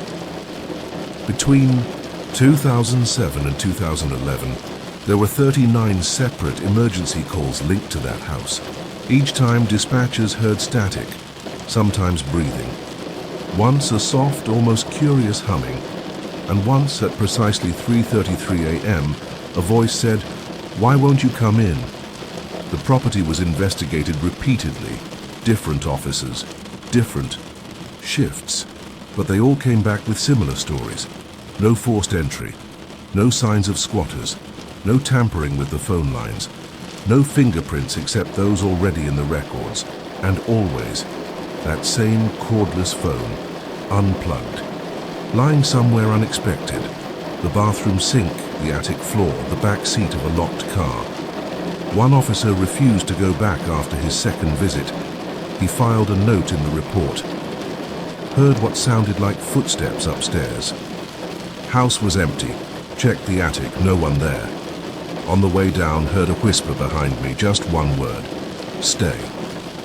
In 2012, the house was purchased by a property management firm in Fort Wayne. They planned to renovate and resell it, turn it into a vacation rental. Good location, they thought. Solid structure. The work crew started in June. Within 2 weeks, half of them quit. One man, Miguel Ortiz, refused to even drive past the street again. In a recorded interview, he said, "There was something watching, not from the windows, from inside the walls, like the house had eyes." He recounted hearing laughter from the vents, tools that moved or vanished when no one was around, and most unsettling of all, a crawl space that no one remembered being there the day before, a crawl space behind the upstairs linen closet. When they opened it, they found a child's shoe, a collection of old yellowed photographs, none with writing, and a toy telephone, plastic red with no cord. The foreman brought in a structural engineer to inspect the crawl space. No signs of it in the original blueprints. No evidence it had ever been there before. The contractor's final report included this note: crawl space dimensions 40x6, unfinished wood, air stagnant, not accessible unless the wall had been opened recently. But the wall was intact. No signs of damage, just a hidden room that shouldn't have existed. The next day, the crawl space was gone. Just wall, unbroken, as though it had never opened at all. Then came the recording. A night security guard left his phone recording while doing rounds. He'd grown uneasy after hearing what he described as whispering through the insulation. He never listened to the full tape himself, but a segment from the 4-hour file caught investigators' attention. At 2:17 a.m., there's a clear voice. Feminine. Soft, not Lila's voice, though some said it sounded close. She says, "I'm still in here. Please answer. I don't want to be alone." Then silence, followed by the sound of a dial tone. The firm halted renovations. The house was relisted as is, unoccupied under a shell corporation. It quietly passed from one buyer to another. No one moved in, and the phone calls continued. When records show more than 60 calls made from 412 Millbrook Lane between 2013 and 2020, none with a clear message. But the breathing, always the breathing, and every so often, that same phrase now embedded in dispatch folklore. It's in the walls. In 2021, a local podcast, Who's Your Haunts, did a feature episode on the house.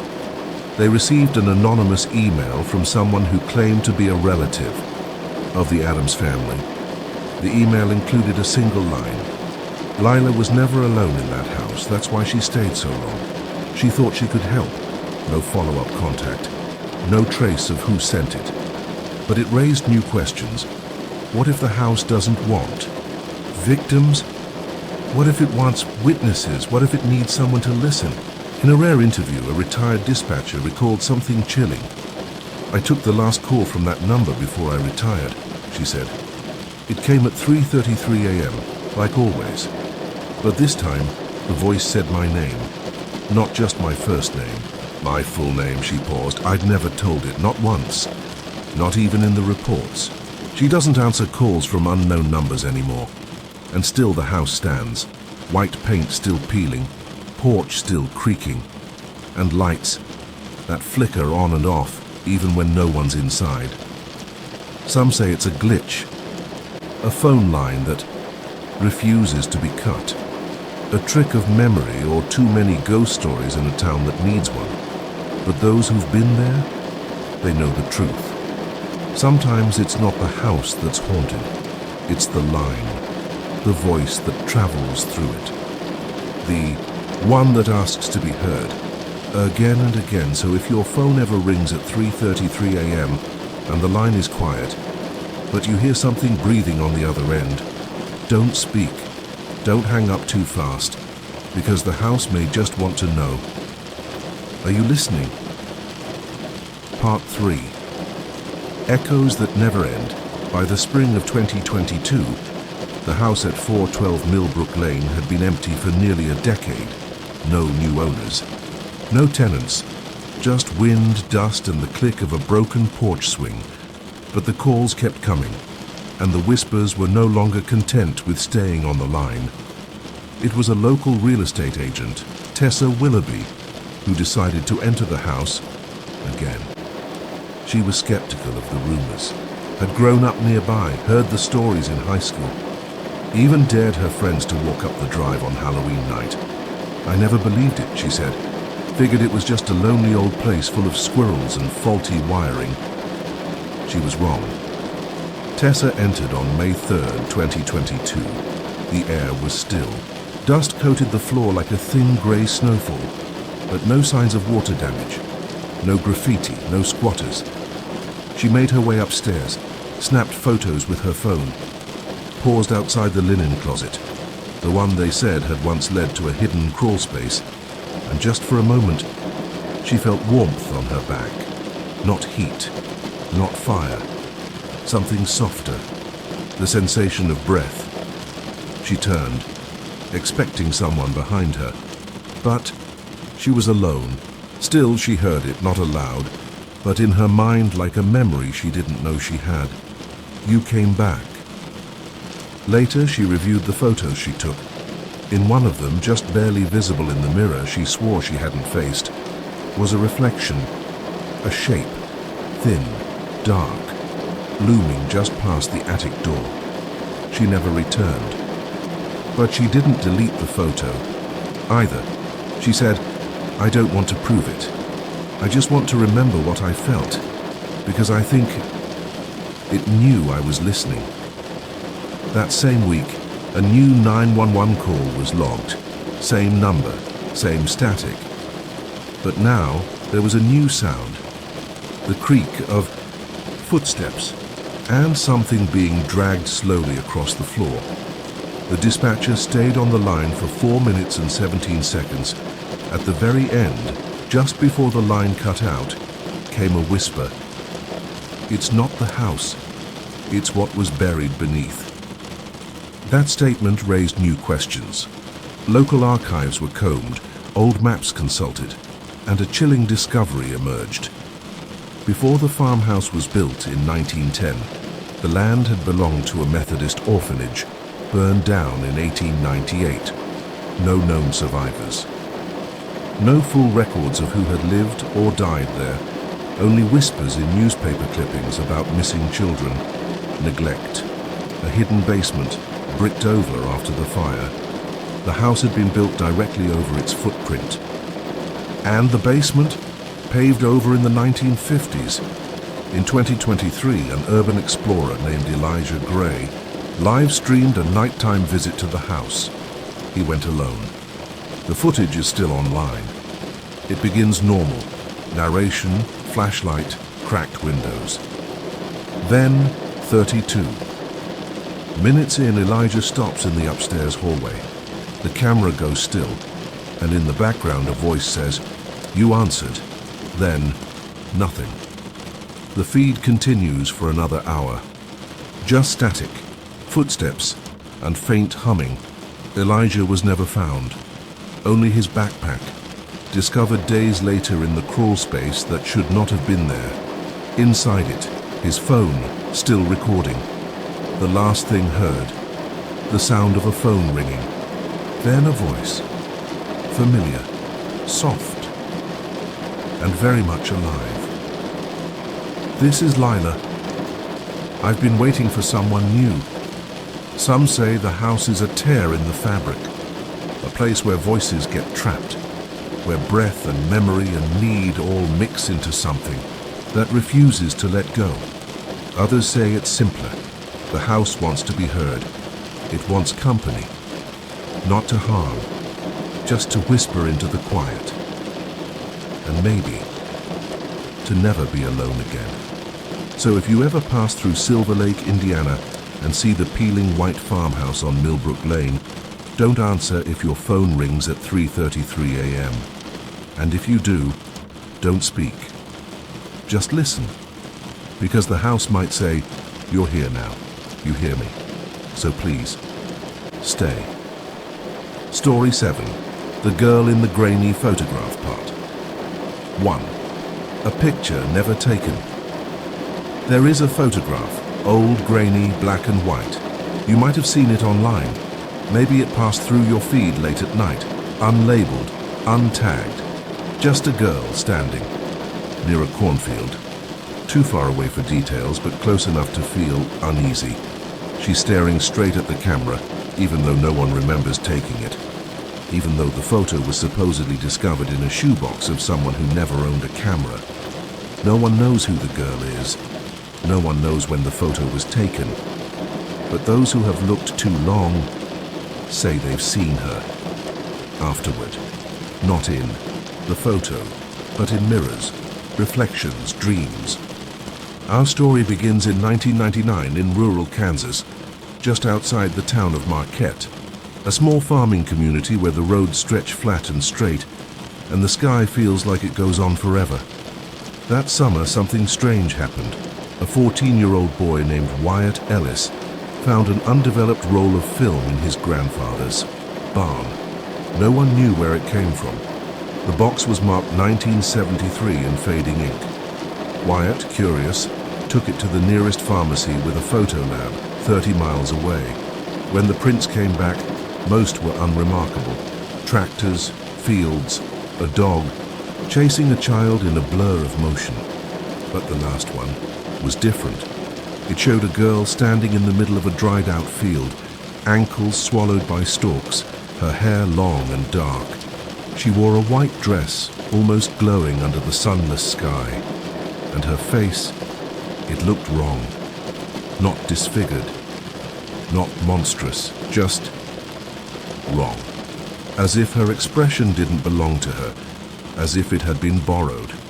Wyatt showed the photo to his mother, then his school librarian, then the town's only police officer. None could explain it. No one recognized the girl. No missing persons cases matched her description. No family photographs had ever included her face. And yet, a week after the photo surfaced, something strange began to happen in Marquette. Several children reported waking in the middle of the night to see a girl standing outside their windows. She never moved, never knocked. She just stood there, watching. Adults didn't believe it at first. The stories were brushed off as imagination or a cruel prank passed between teens. But then Wyatt vanished. He was last seen walking home from the school library, carrying the photograph in his backpack. His mother found the backpack the next morning on the front porch, zipped up neatly, dry despite the heavy rain overnight. Inside, his notebooks, his math homework, his lunch, uneaten, and the photo, still in its sleeve.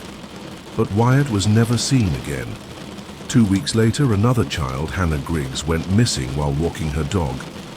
This time, the search lasted longer. Volunteers combed the fields. Helicopters searched the sky. Canines followed. Scents that disappeared at the edge of a wheat field. And then someone found something. A second photograph, lying face up beneath a fence post. This time the girl was closer, still staring at the lens, still barefoot, still in white. But now, she wasn't alone. A figure stood behind her, blurred, impossible to make out. But its shape was unmistakably human and small, roughly the size of a child. No further prints were found. The original photo was taken into evidence by state investigators.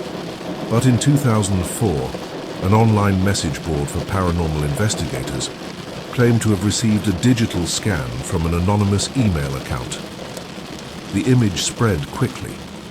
Dozens of versions appeared, lightened, cropped, enhanced. People speculated endlessly about the shadow in the background, about the angle of the light, about whether it could be staged or faked. But then, the stories began. Unrelated people across the country started posting strange experiences after viewing the photograph. Some claimed to have seen the girl, on buses, in crowds, in rearview mirrors. Others said they'd dreamed of a dry cornfield and waking with dirt under their fingernails. In 2011, a woman in North Carolina posted a video diary claiming the girl had followed her since she first saw the photo online. She described static in her phone calls, lights flickering at exactly 9:17 p.m., a knocking on the back door even when she lived on the 12th floor. She ended her final entry with this: "I don't think she wants to hurt anyone. I think she's lost.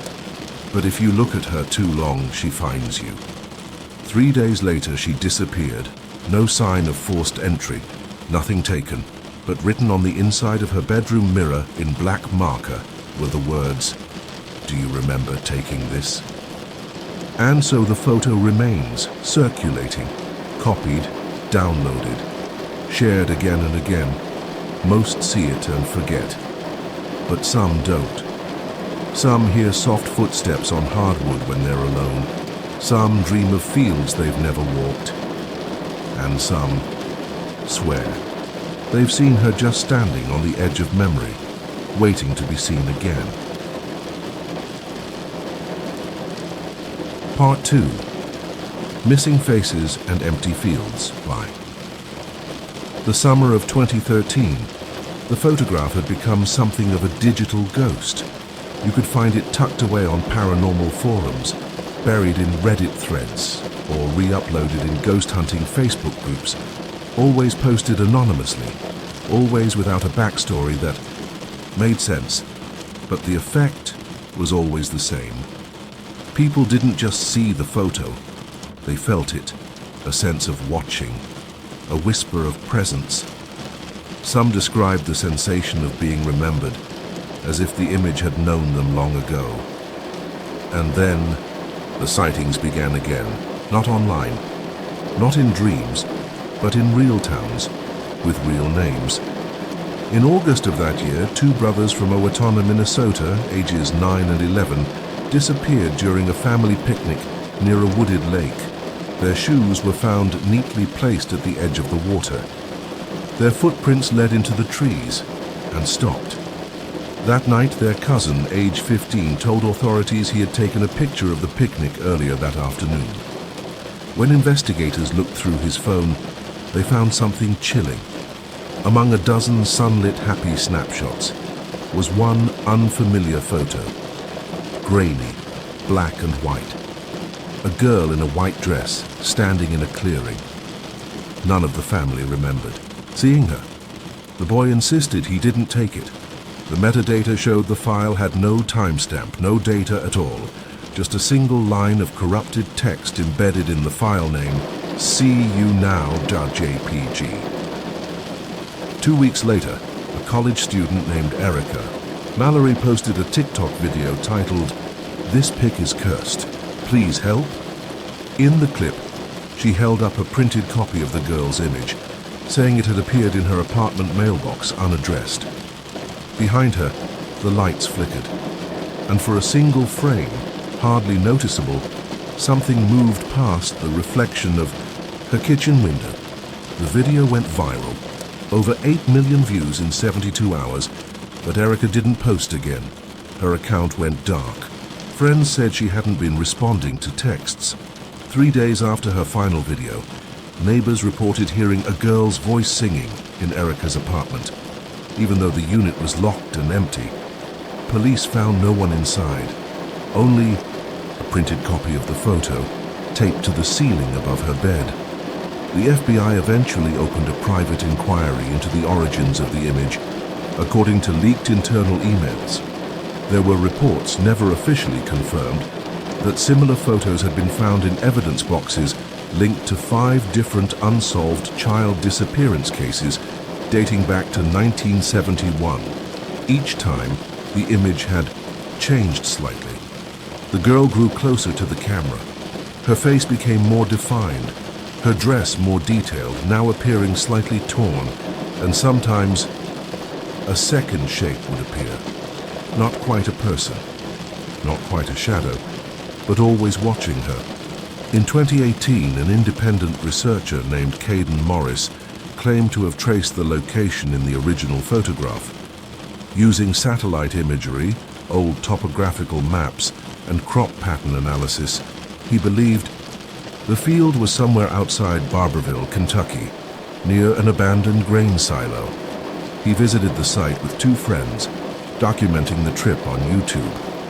In the video, you can hear them walking through the tall, dead stalks, laughing nervously, calling out the coordinates, then they fall silent. The video ends with 3 words, whispered by an unknown voice almost too faint to hear. "She remembers you." Caden was never heard from again. His 2 companions resurfaced days later, found wandering along a roadside 6, miles from the silo. They were barefoot, their clothes torn. Both claimed they remembered nothing of the last 48 hours. When questioned separately, both gave the same eerie detail. They had dreamed of a mirror with their faces missing. As the years passed, urban legends took root. People said the girl was a lost soul from the Dust Bowl era, buried beneath the wheat she once played in. Others believed she was the spirit of a child photographer, trapped in her own image.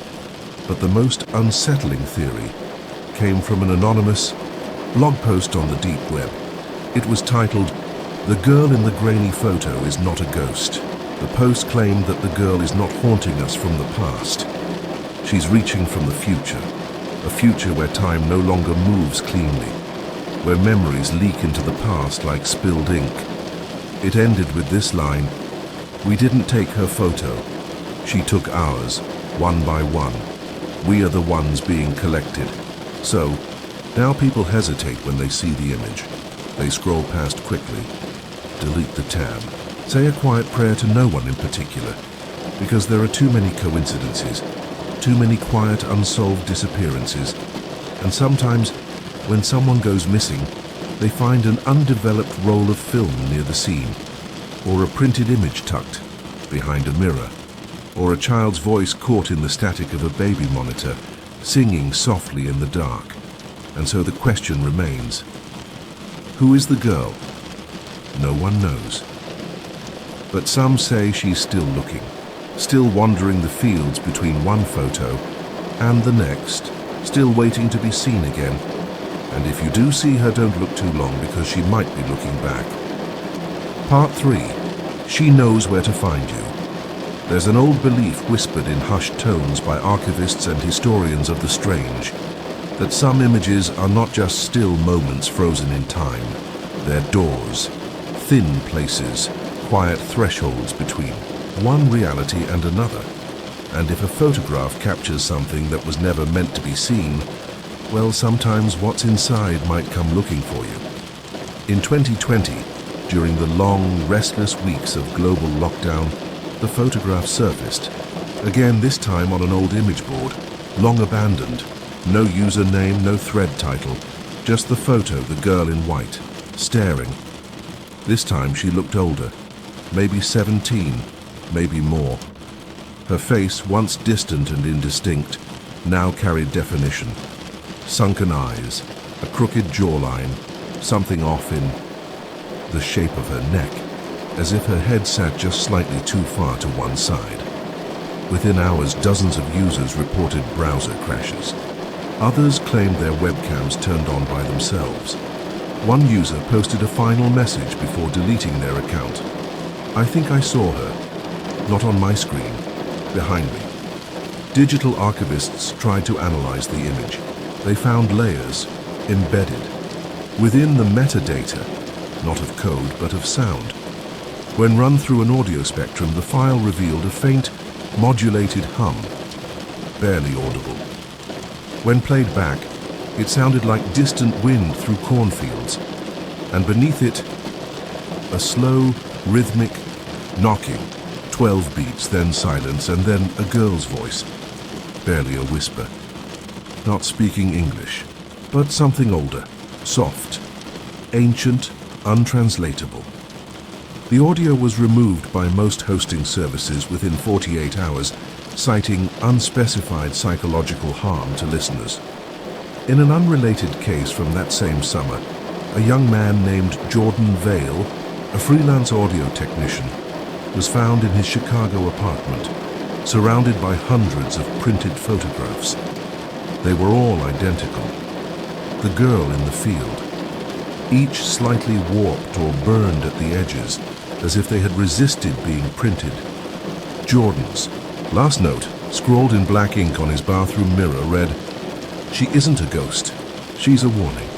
Authorities closed the case as an apparent psychological break, but investigators found something odd on his laptop, a photo editing program, open to a file that didn't exist on the hard drive. The file name? Untaken.jpg. Then came the story of Nora Carver, age 10, from Galesburg, Illinois. One autumn morning, she told her parents that the picture girl had spoken to her in a dream. She described the girl in vivid detail: a white dress with buttons down the back, bare feet with one toe bent the wrong way, and long dark hair that moved even when the wind was still.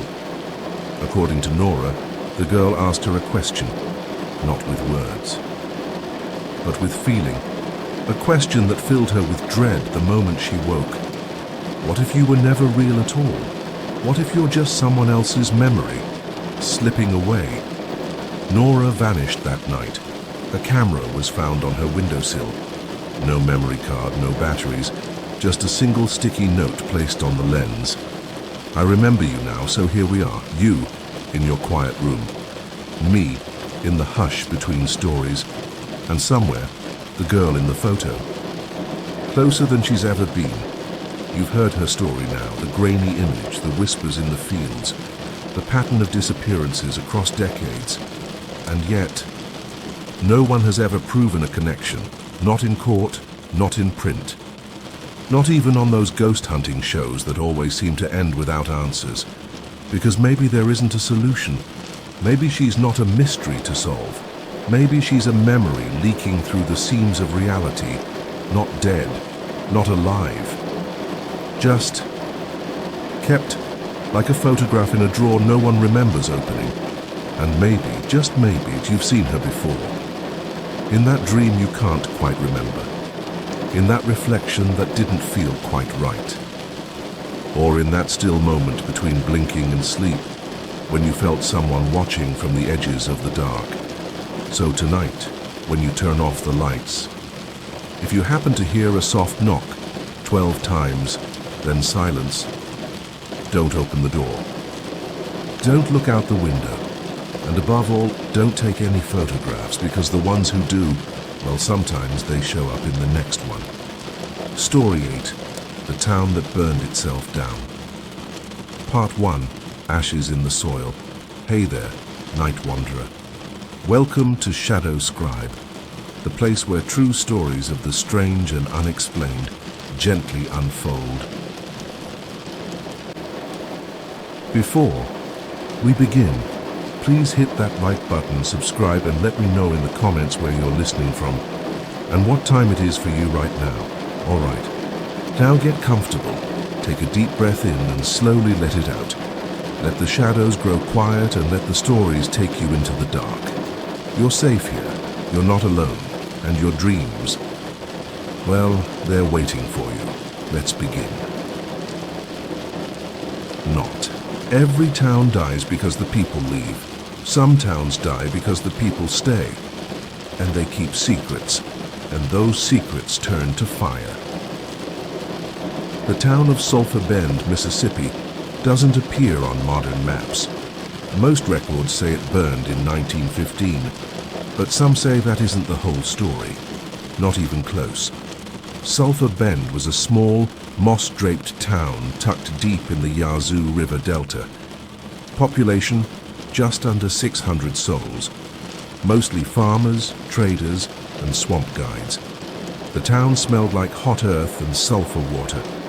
Its single church rang its bell every day at 6 a.m. and again at sundown. And for years everything appeared normal until 1908, when the ground began to hum. That's what the townspeople said anyway. It started as a faint vibration beneath their feet, barely noticeable at first. But it came at the same time each day, just after the morning bell and again after dark. And then things started to disappear. First, it was livestock, then tools, then whole rows of crops vanished overnight without a trace. One woman claimed she saw a strange light rising from the cornfield near her home, like lanterns being lifted from the soil itself. No one believed her, not at first, but soon more people saw it, small bluish flames dancing low to the ground, moving with a purpose. They called them ghost lights. And then they stopped talking about them at all. The school teacher, Mr. Ellison, kept a journal.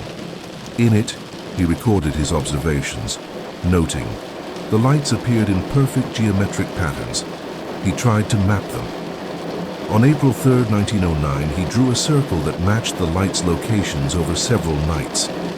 He placed an X in the center. That night, his house burned to the ground. No other building caught fire, just his. His journal survived, charred at the edges but legible. The last sentence reads, "I think they were warning me not to draw the circle again." By the summer of 1911, the fires became more frequent, but they weren't natural. Windows would fog from the inside, then burst into flame. Clothes in closets would ignite without heat, and always the smell, sulfur, sweet rot, and something faintly metallic. People started whispering about the ones in the field, figures seen just at the edge of vision, too tall, too still. They never moved in. Daylight, but at night you could hear them shifting. Branches snapping in the corn, footsteps on dry grass, but no one there. Then came the Halloween. In late 1912, 3 children wandered into the fields during the evening bell. They didn't come back. Searchers found their shoes and nothing else. But for months after, parents would wake in the night to the sound of knocking on their doors. 12 knocks. Then silence. No one ever stood outside. Those who opened the door claimed they saw footprints in the ash, leading nowhere. In 1915, the fires reached the church. The bell rang at 6 a.m., but no one was inside. No one had touched the rope. Smoke curled out of the steeple, and the pastor, who had been missing for 3 days, was found kneeling at the altar, his hands clasped, his eyes burned black. He was smiling. The next morning, the entire town burned, not from one source, but from underneath. The fires rose through cracks in the ground, from root to root, from house to house. One survivor, an old woman named Marnie Cotter, claimed she heard music in the fire. She said it sounded like voices, singing something low and ancient in a language she didn't know, but understood. She never spoke again. Most historians mark Sulphur Bend as a casualty of bad planning. They blame the high sulfur content in the ground, the faulty cisterns, the poorly built wooden homes. But the ground was tested, and nothing unusual was found. No accelerants, no sulfur. Veins.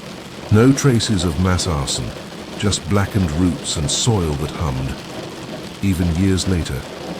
And the lights? Well, some locals say they still see them. Not often. Just once, every few years. Small bluish flames that flicker low to the ground just after. Dusk moving in slow, impossible patterns, and if you follow them, they say you might start to hear the bell, ringing from somewhere far away. From somewhere that's not on any map. Story 9. The Vanishing of Elisa Beckett Part 1. A window left open. There's something unsettling about a room that hasn't changed in years. The bed made just so. The books still in their tidy row. The curtains pulled back slightly, as if someone only just stepped away. That's what the Beckett family left behind in the winter of 1987. A daughter's room frozen in time. Her backpack slouched against the desk. One slipper under the bed. A mug of half-drunk tea gone cold beside a diary left open, as if she'd meant to come right back. But Elisa Beckett never came back, and no one, not the police, not the neighbors, not the dozens of search parties, ever found out where she went. Elisa was 17 when she disappeared, a quiet, thoughtful girl, liked to paint, mostly in watercolors. She was known for her habit of leaving notes around the house, small reminders to herself written in blue ink. Don't forget to unplug the iron. Buy more chamomile tea.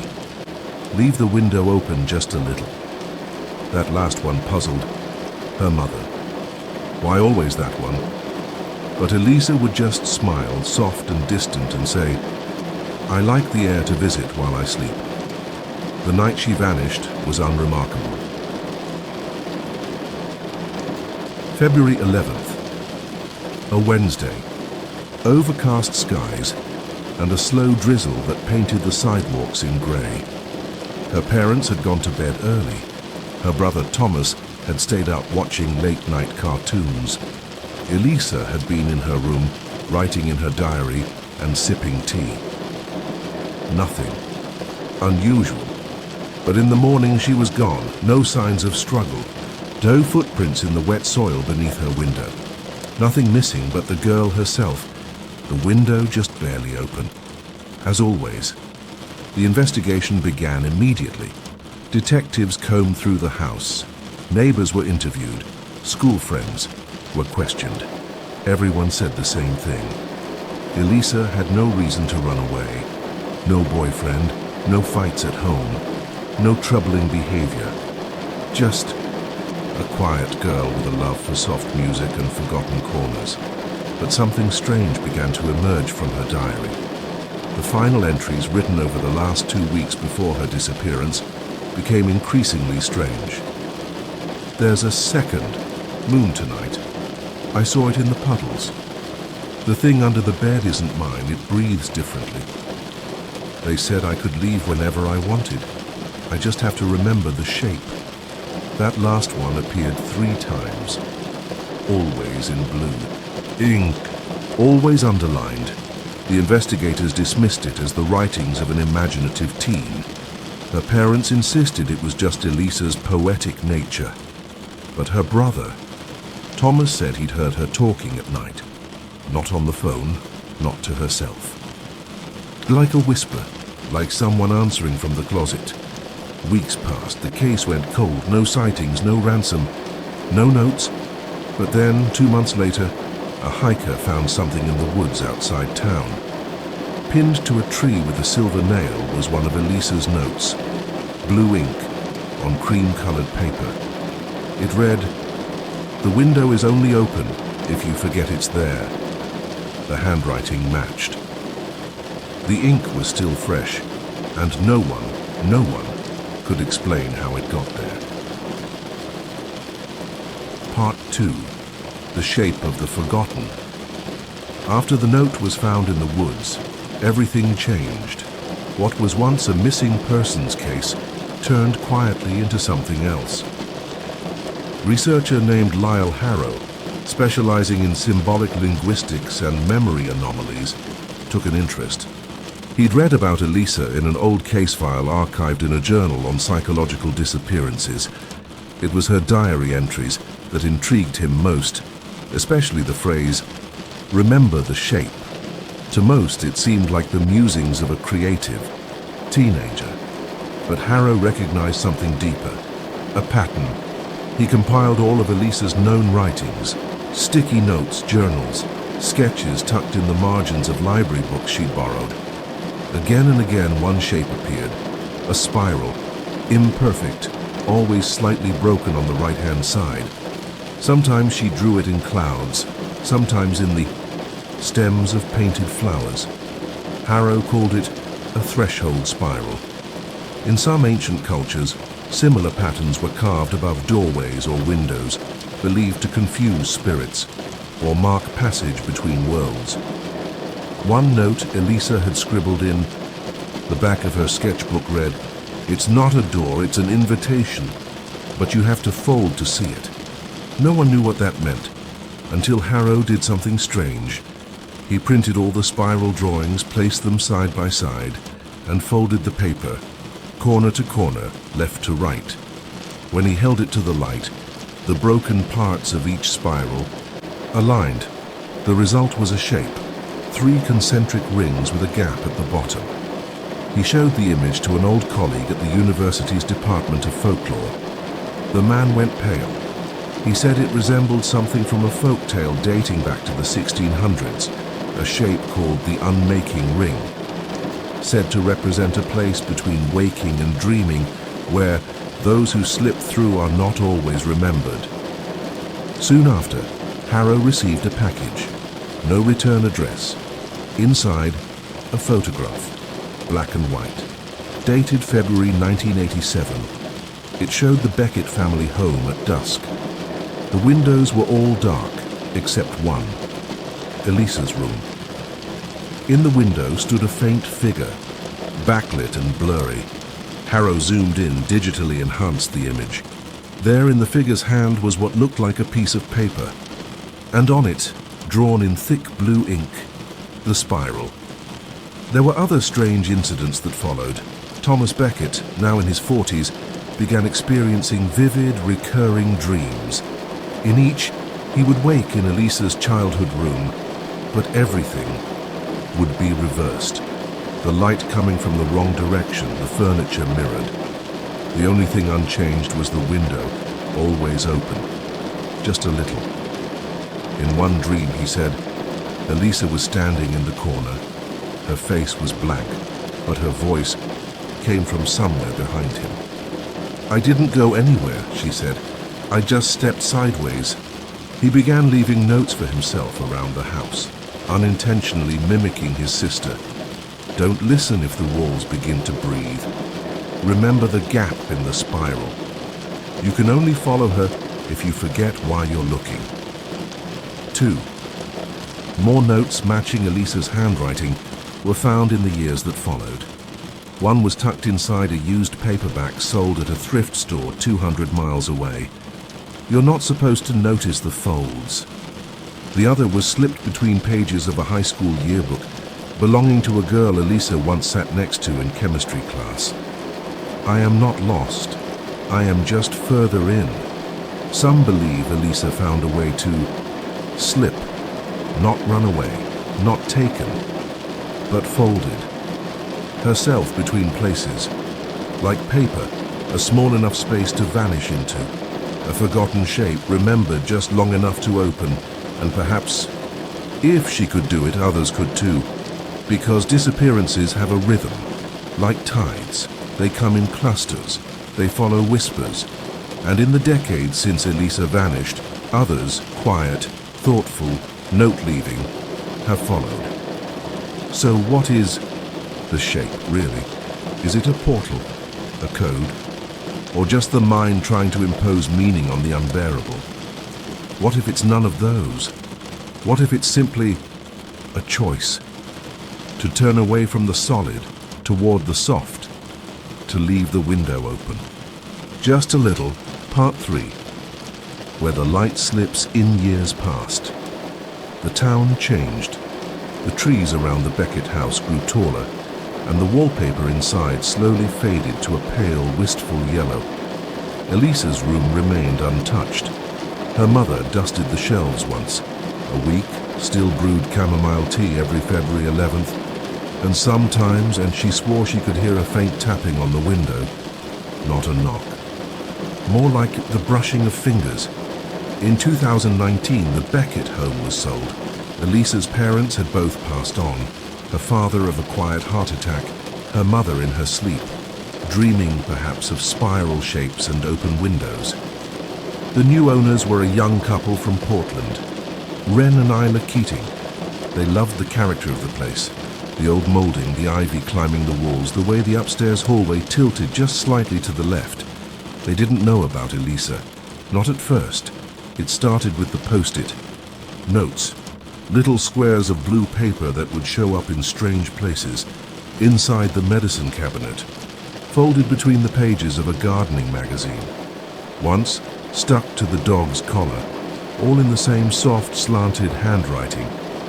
Check the west wall. Something's underneath. She's not gone. At first, Ren blamed Isla. Isla blamed Ren, and then they both blamed the neighbor's kid. But one evening, while repainting the walls in what had once been Elisa's room, they found something.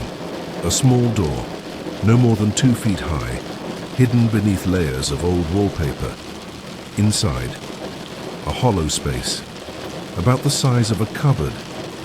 Empty, except for one thing, a photograph. Elisa standing in front of the house wearing a white coat, smiling. Behind her in the upstairs window was a shadowed figure, indistinct, blurry, but looking straight at the camera. Isla became obsessed. She found Elisa's case online, read every article, every theory. She visited the library and scanned microfilm. She even tracked down Lyle Harrow, now elderly and partially blind. He remembered the spiral. He remembered the phrase, "The window is only open if you forget it's there." He told Isla he believed the Beckett house itself might have been built along a memory fault line. Not a geological one, but one of perception. A place where time and space sometimes thin, just enough to slip. Isla laughed politely, but deep down she wasn't sure he was wrong. Then came the dream. Isla found herself back in Elisa's room, but it was older, dustier, everything dim and grey-blue, like an old photograph. Elisa was there. She looked older than 17. Her eyes were darker. She said only this, "You have to leave a note for yourself, that's how you stay." Isla woke up with a jolt and found a sticky note clinging to her wrist. Blue ink, same handwriting. The spiral is behind the mirror. She ran to the room, pulled the old mirror from the wall, and behind it, scratched into the plaster, was the spiral. 3 broken loops. A gap at the bottom, barely visible. She touched it. Nothing happened. But that night, Ren said he dreamed of her standing at the foot of the bed, smiling faintly. She was humming, the same lullaby Elisa's mother used to sing. They never found more notes after that. No more photos. No more dreams. But something had changed. The Beckett house grew quiet again. Not empty, just still. Sometimes at dusk the light hits the upstairs window just right, and if you're standing at the end of the drive, you might see a shape behind. The curtains. But when you blink, it's gone. To this day, no one knows where Elisa went. Not really. Was she taken? Did she run? Did she fold? Or was she simply the first to remember the shape and step through? We like to think of disappearance as loss, as absence. But what if it's just a kind of shifting? What if it's not about being gone, but about being just far enough to no longer be noticed? And what if some part of you recognizes that spiral too? After all, don't we all leave the window open just a little? Story 10. The Curious Case of the Oakville Rain Part 1. It fell softly. But it wasn't. Water on August 7th, 1994, just past 3 a.m. The residents of Oakville, Washington, a sleepy town of fewer than 700 people, were stirred from slumber by the first soft taps on their rooftops. It had rained before, of course. This was the Pacific Northwest, but this time the sound was different. Not the usual patter, more like a gentle thudding, a soft, wet weight. When dawn broke, the streets were glistening, but not with puddles. No, this rain had left behind a strange, gelatinous residue. Tiny blobs of translucent goo spread across driveways, roofs, and fields, cool to the touch, odorless, and falling from a cloudless sky. At first, no one knew what to make of it. Some assumed it was just dew, until their shoes squished in it, until dogs began licking it, and then getting sick. Within hours, people began to feel unwell, violent nausea, blurry vision, sudden exhaustion like the air had thickened. In one household, all 5 members fell ill within the same hour. They described it as the worst flu ever, except it wasn't flu season, and it didn't behave like any flu known to local doctors. Paramedics and medical staff who came into contact with the goo on ambulances and gurneys also began reporting symptoms. One emergency room nurse who had never set foot outside that morning collapsed halfway through her shift. Her only exposure, touching the clothing of a patient who had walked through the slime. People began to worry. The rain had fallen not once, but 6 times over a span of 3 weeks, always at night. Always while the sky was clear, and with each new fall, more people became ill. Birds stopped singing, cats disappeared, and something in the air felt wrong, not dangerous exactly, just off, like the town was inside something it couldn't see. Dottie Hearn was one of the first to try and get answers. A sturdy, no-nonsense woman in her 60s, she collected a sample of the substance in a glass jar and took it to her physician, Dr. David Little. He was skeptical until he touched it himself. That evening he developed nausea and dizziness. Coincidence? Maybe, but it didn't feel like one. They sent the sample to the Washington State Department of Health. What came back was strange. Under a microscope, the blobs were found to contain human white blood cells, but no one could explain why. How could something fall from the sky? Something with biological components, without any clear source. It wasn't a bird drop. It wasn't industrial waste, and it certainly wasn't natural. The state lab then sent the sample to the CDC, but after a brief report, communications dried up. No follow-up, no press release, just silence. Meanwhile, another lab reported the presence of two types of bacteria, one found in the human digestive system and another typically associated with respiratory infections. But again, how did they get there? And why was no one investigating the origin further? Rumors began to spread, as rumors do when answers fail to arrive. Some believed it was a military test, aerial spraying gone wrong, especially since the town was near a military flight path. Others claimed it was the result of a plane dumping waste mid-flight, despite FAA regulations and the complete lack of aircraft on radar that night. A more unsettling theory emerged, that the blobs were part of an experimental biological agent. One local resident said he saw a group of unmarked helicopters circling low the night before the first fall, but no one else could confirm it. And when the rain returned 2 weeks later, it was without warning. No lights in the sky, no sound, just a soft, soundless descent of something that was not rain. The symptoms persisted, but not for everyone. Some recovered within days. Others took months to feel normal again. A few, even years later, complained of a lingering fogginess, as though something had settled inside them, something hard to name. And still, no official explanation ever came. No reports filed. No final analysis.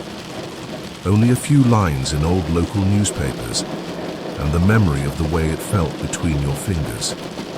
Slick, cold, alive.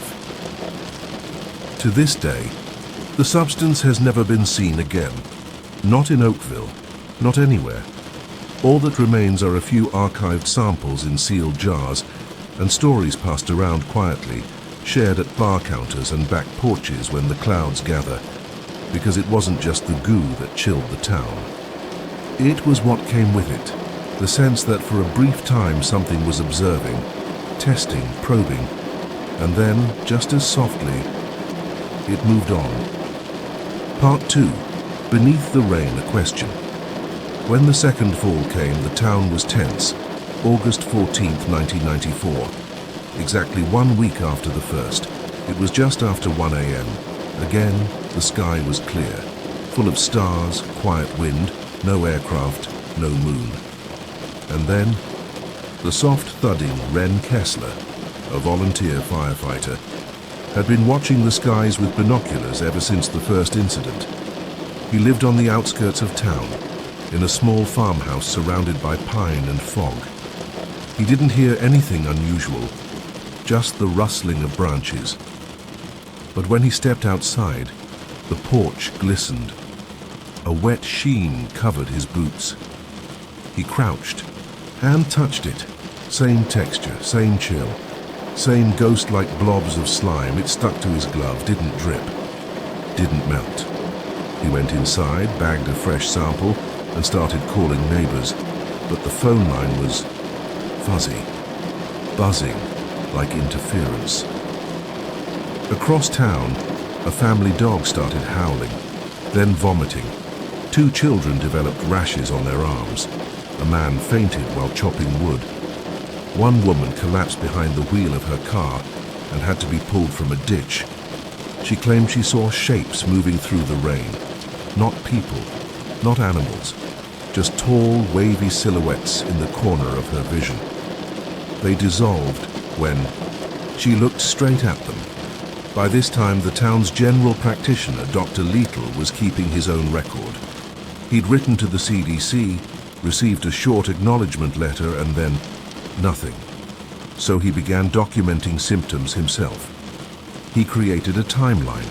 August 7th, 12 residents report illness within 12 hours of first fall.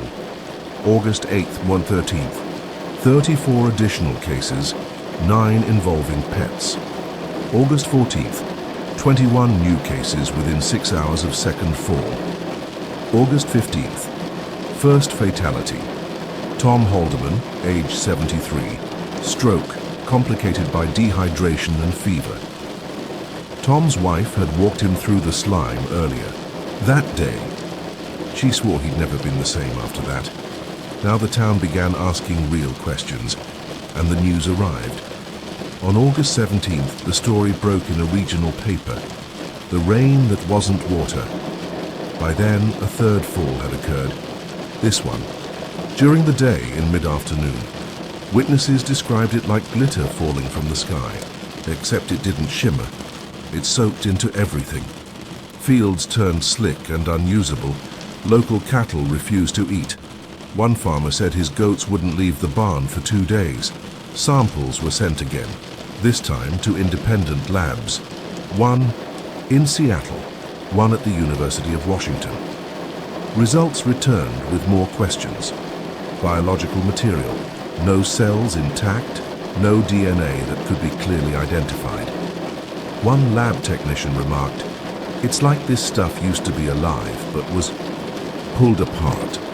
Another suggested it could be cellular waste, byproducts from a larger organism.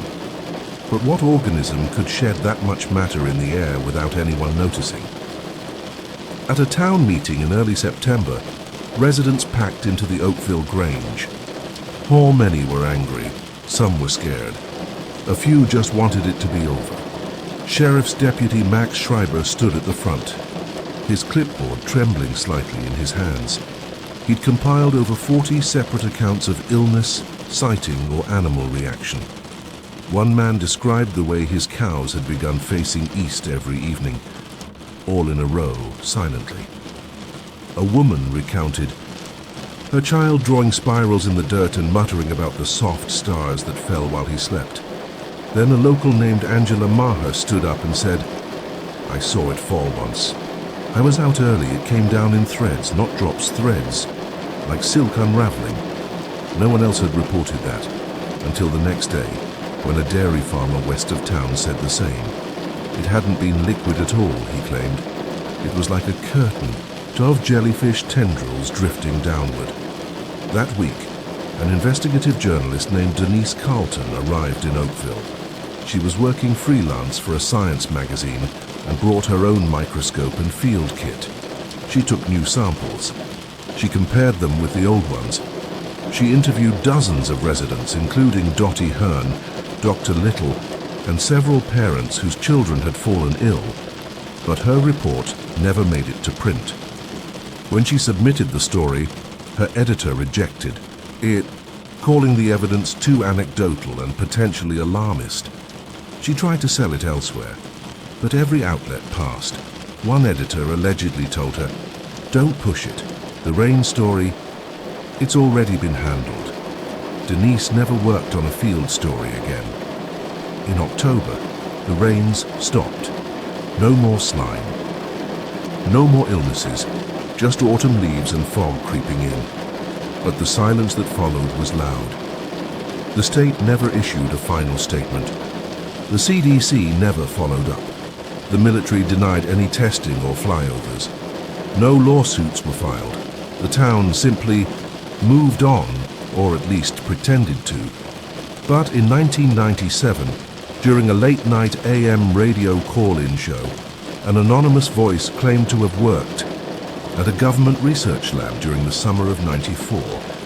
He said they'd received samples from a small Washington town and were ordered to test for aerosolized biological transmission capability.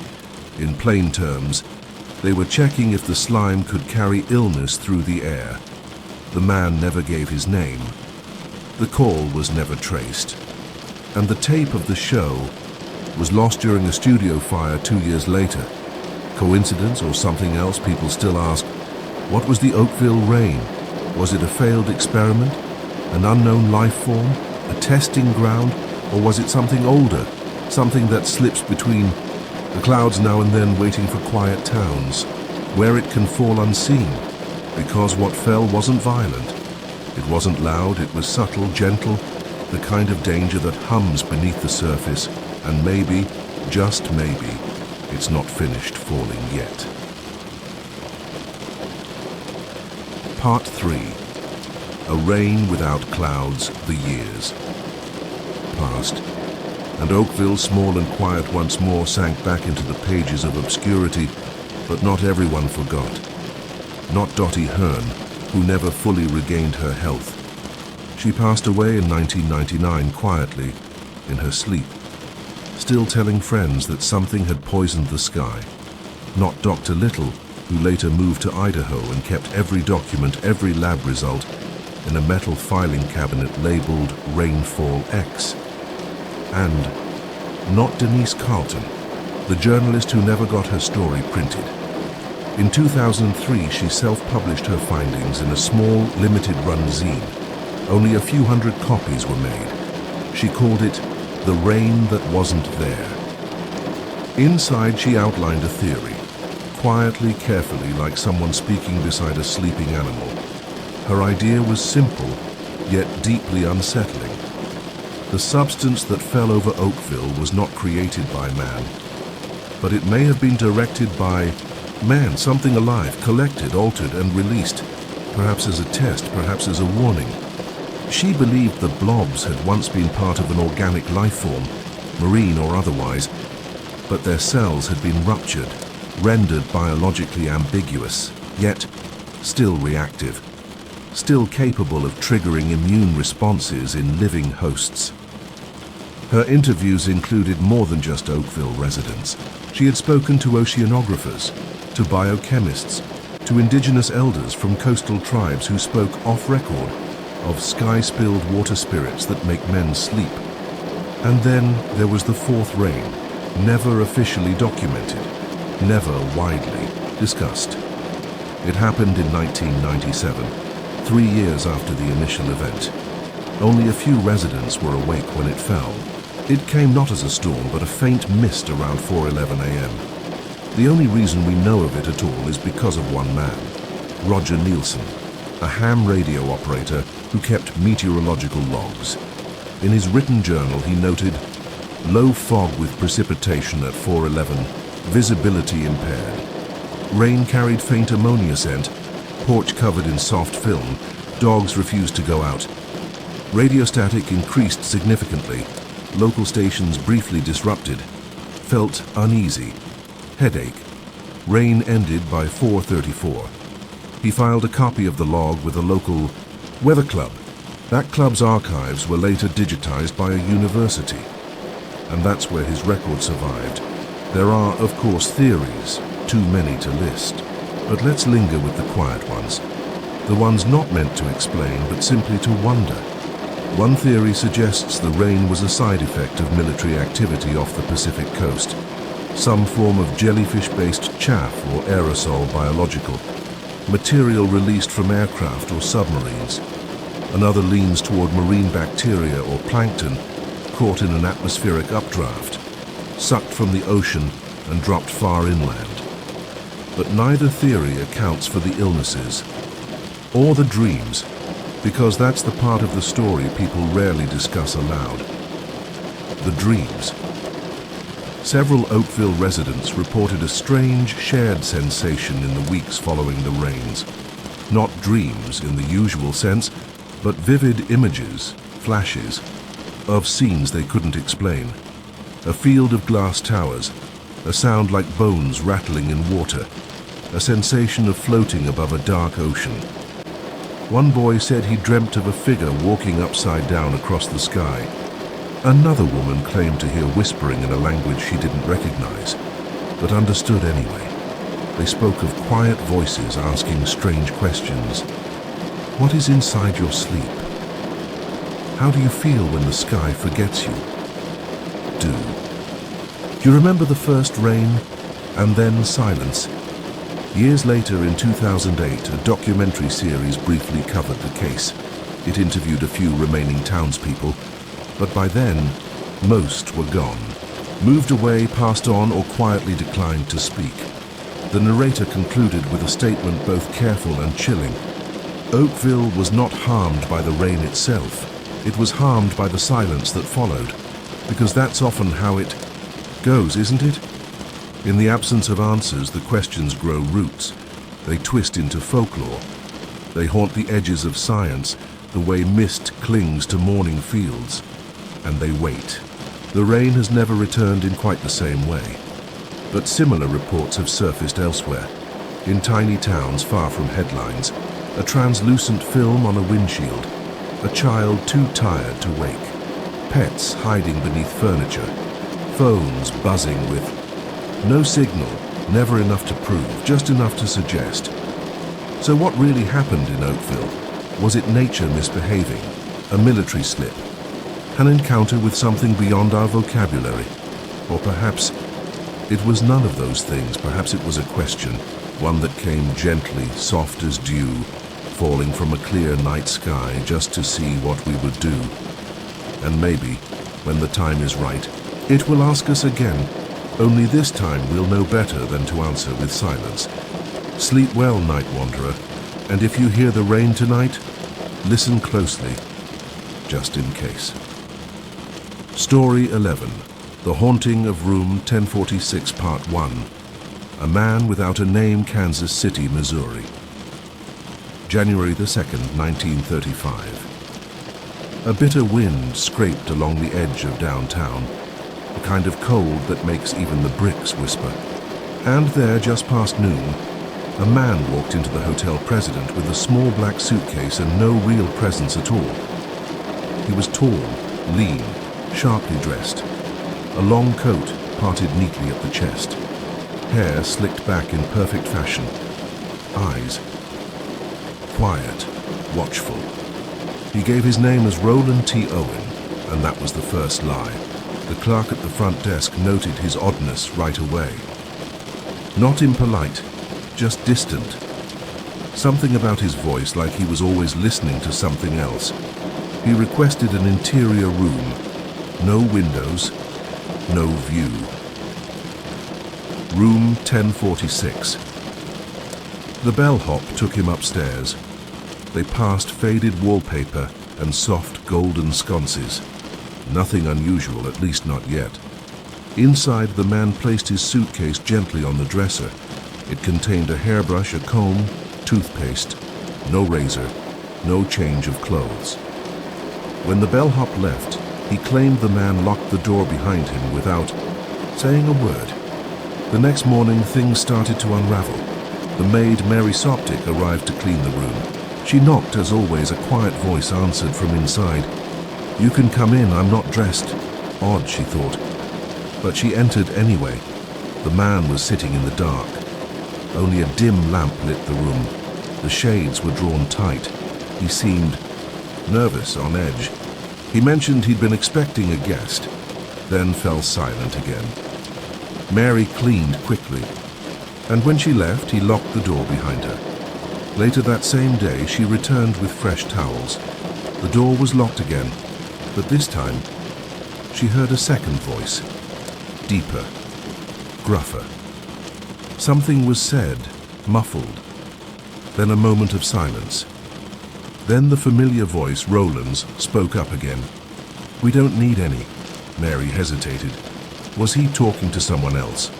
Who was in there? She walked away, unsettled. That night, things grew darker. At around 11 p.m., a guest in the room next door heard loud voices, a man and a woman arguing. The guest couldn't make out words, but the tension felt thick enough to stain the walls. Later, a hotel elevator operator saw a woman believed to be a sex worker coming and going from the 10th floor. At 1:15 a.m., she returned, visibly nervous. She told the operator, he said he was waiting for someone else, a guy. She left shortly after. No one knows who the guy was.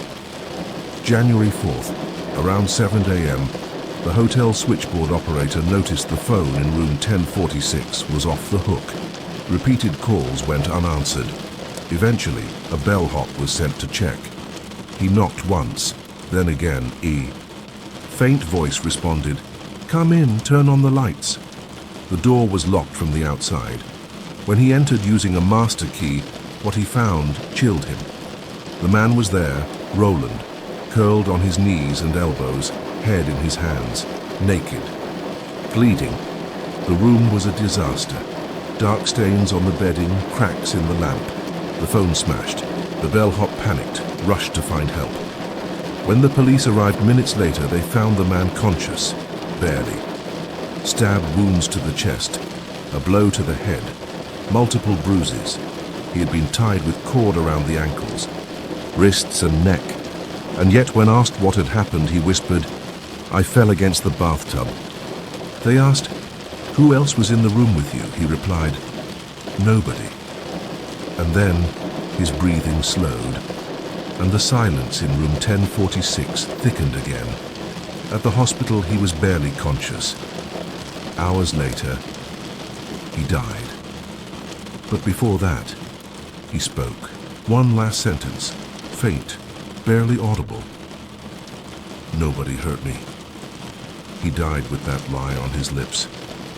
Back at the hotel, no one could make sense of what had happened. There was no weapon, no fingerprints but his. No signs of forced entry, and no Roland T. Owen. Because that name didn't belong to anyone. No next of kin, no employer, no known address. Even the comb and brush in his suitcase seemed untouched. For a moment, he was a man who had never lived. And yet, he had died, violently, quietly, in a sealed room with no one else inside. A few weeks later, a funeral home prepared his body for burial. The police placed an anonymous death notice in the papers, hoping someone, anyone, might claim him, and someone did. An anonymous man called the funeral home instructed them to delay the service. Then, 3 days later, an envelope arrived. Inside, cash, enough to cover the cost of the funeral. Another note followed. "Bury him near my sister. We'll all be together soon." The signature was simply, "Love forever, Louise." No return address, no further explanation.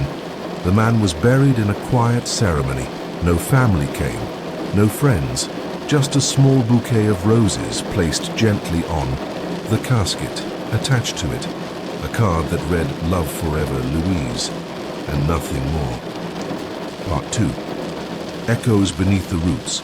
The official report claimed no bodies were recovered, only blackened earth. A few scraps of scorched iron, and the church bell melted into a puddle of glistening silver, its clapper missing entirely. But something wasn't right. 3 weeks after the fire, a crew from the Mississippi Geological Survey arrived to investigate. They found no heat pockets, no natural gas leaks, no evidence of fault lines. But one of the surveyors, Eli Moore, never came back from the marshlands east of town. When his body was recovered 2 days later, it was found face down in the shallow bog water. His boots were clean. His lungs were filled with smoke, but there had been no fire for miles. Next to his body was his notebook, protected by a leather satchel and a tight oilskin wrap. Inside, his final entry, "They burned their way out, not down." Over the years, rumors spread about Sulphur Bend. Some say it was cursed, others say it was punished, but the town's records tell a subtler story. In 1884, 30 years before the fire, a series of letters were sent between the church's founding pastor and a preacher in Arkansas. They speak in euphemisms, the buried ones, the contracts, and the offering. One particularly chilling passage reads, "We keep them asleep with the bell. It's not for the people, it's for the ground. We don't ring it to call God. We ring it to remind the others that we remember our promise." Another letter references a local ritual known only as the smoke circle. It was performed every 7 years, always in secret, always on the solstice. Local oral historians recall strange gatherings deep in the fields, quiet processions of lanterns disappearing into the darkness and returning hours later, fewer in number. In 1921, a rail worker named Carter Bishop discovered a strange mound while surveying old train lines near where Sulphur Bend once stood. The mound was blackened, with no vegetation, and partially sunken, as if something beneath had collapsed. When Carter dug into it with his boot, he found charred wood and a piece of stained glass, deep red etched with symbols. He turned it into the county museum. But 2 nights later, he disappeared from his home. His boots were found on the porch, still tied. The stained glass fragment was returned anonymously to the museum 3 months later, wrapped in black velvet with a note. The bell was silenced. The price remains unpaid. By the 1950s, the area was overgrown. Locals avoided it. Hunters whispered of strange sounds at night, humming beneath the moss, cold patches of air, even in summer, and voices, faint, urgent, speaking in circles. 1. Hunter Jess Palmer claimed to have seen figures made of soot standing still among the trees. He never went back. And then, in 1983, a developer purchased the land. Plans were made for a housing subdivision. Hollow Grove Estate's construction began quickly. Streets were paved, foundations poured. But then, things went wrong. Work crews reported electrical surges in equipment. Plumbing systems would fill with ash overnight. And at one site, a construction foreman fell through what he thought was solid ground, into an underground chamber filled with black water and fragments of burned pews. That's when the fires began again. Small at first, isolated. Random, a truck engine catching fire from within. A model home consumed from the inside out with no visible cause. And the humming returned. Locals complained of feeling vibrations in their bones. One child described a sound like someone breathing under the floor. The development was abandoned. Within a year, the roads were torn up. The land returned to silence. But not all the houses were removed. One remained, built too far out to be worth demolishing. And that house, it still stands. There are stories, even now. Campers who hike too. Close say they hear a bell. But there's no tower, no rope, no metal left. Others claim to see lights in the tall grass, moving in spirals, always in spirals. A few brave souls have entered the remaining house. Most come back, but not all. Those who do return report the same thing. It's not abandoned, it's waiting. There's something about Sulphur Bend that never quite let go, not because of what it was, but because of what it tried to contain. They say the townspeople made a deal long ago, not with the devil, but with something older, something that sleeps beneath the roots, and maybe the fires weren't a punishment. Maybe they were a release, a way to stop something from spreading. But here's the question: if fire was the only way to contain it, what happens when the last ember dies out? What happens when no one remembers the bell? Part 3. The Bell Never. Stopped ringing by the early 2000s, Sulphur Bend had passed into the realm of forgotten folklore.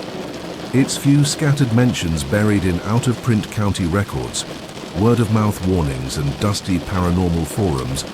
But something changed in 2006. A graduate student named Dana Kellerman, researching folklore and forgotten towns, stumbled across a mention of Sulphur Bend in a post on an obscure web forum called Echo Earth. The post contained one phrase: "They burned themselves to keep us safe, but the humming is back." Curious, Dana filed a request with the Mississippi State Archives. She found a single surviving land deed from 1879, signed in a shaky hand, with one word where a name should be witness. There was no address, no legal markers. Only a hand-drawn spiral at the bottom, faint but deliberate. Something about the spiral haunted her.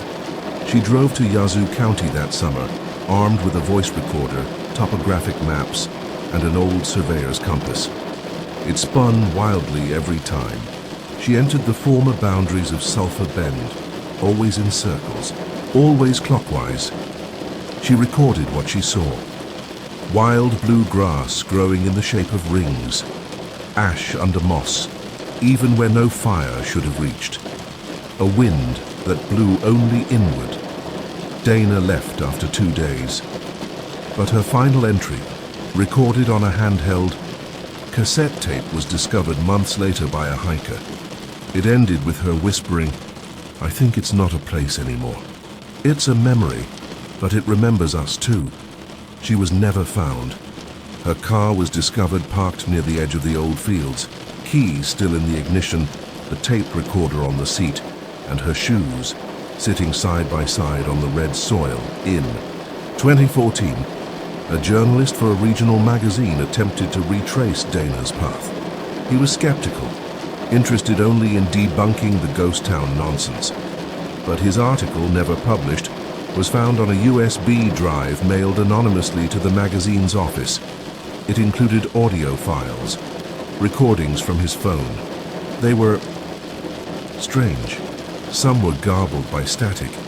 Others included sharp metallic tones like a distant bell underwater.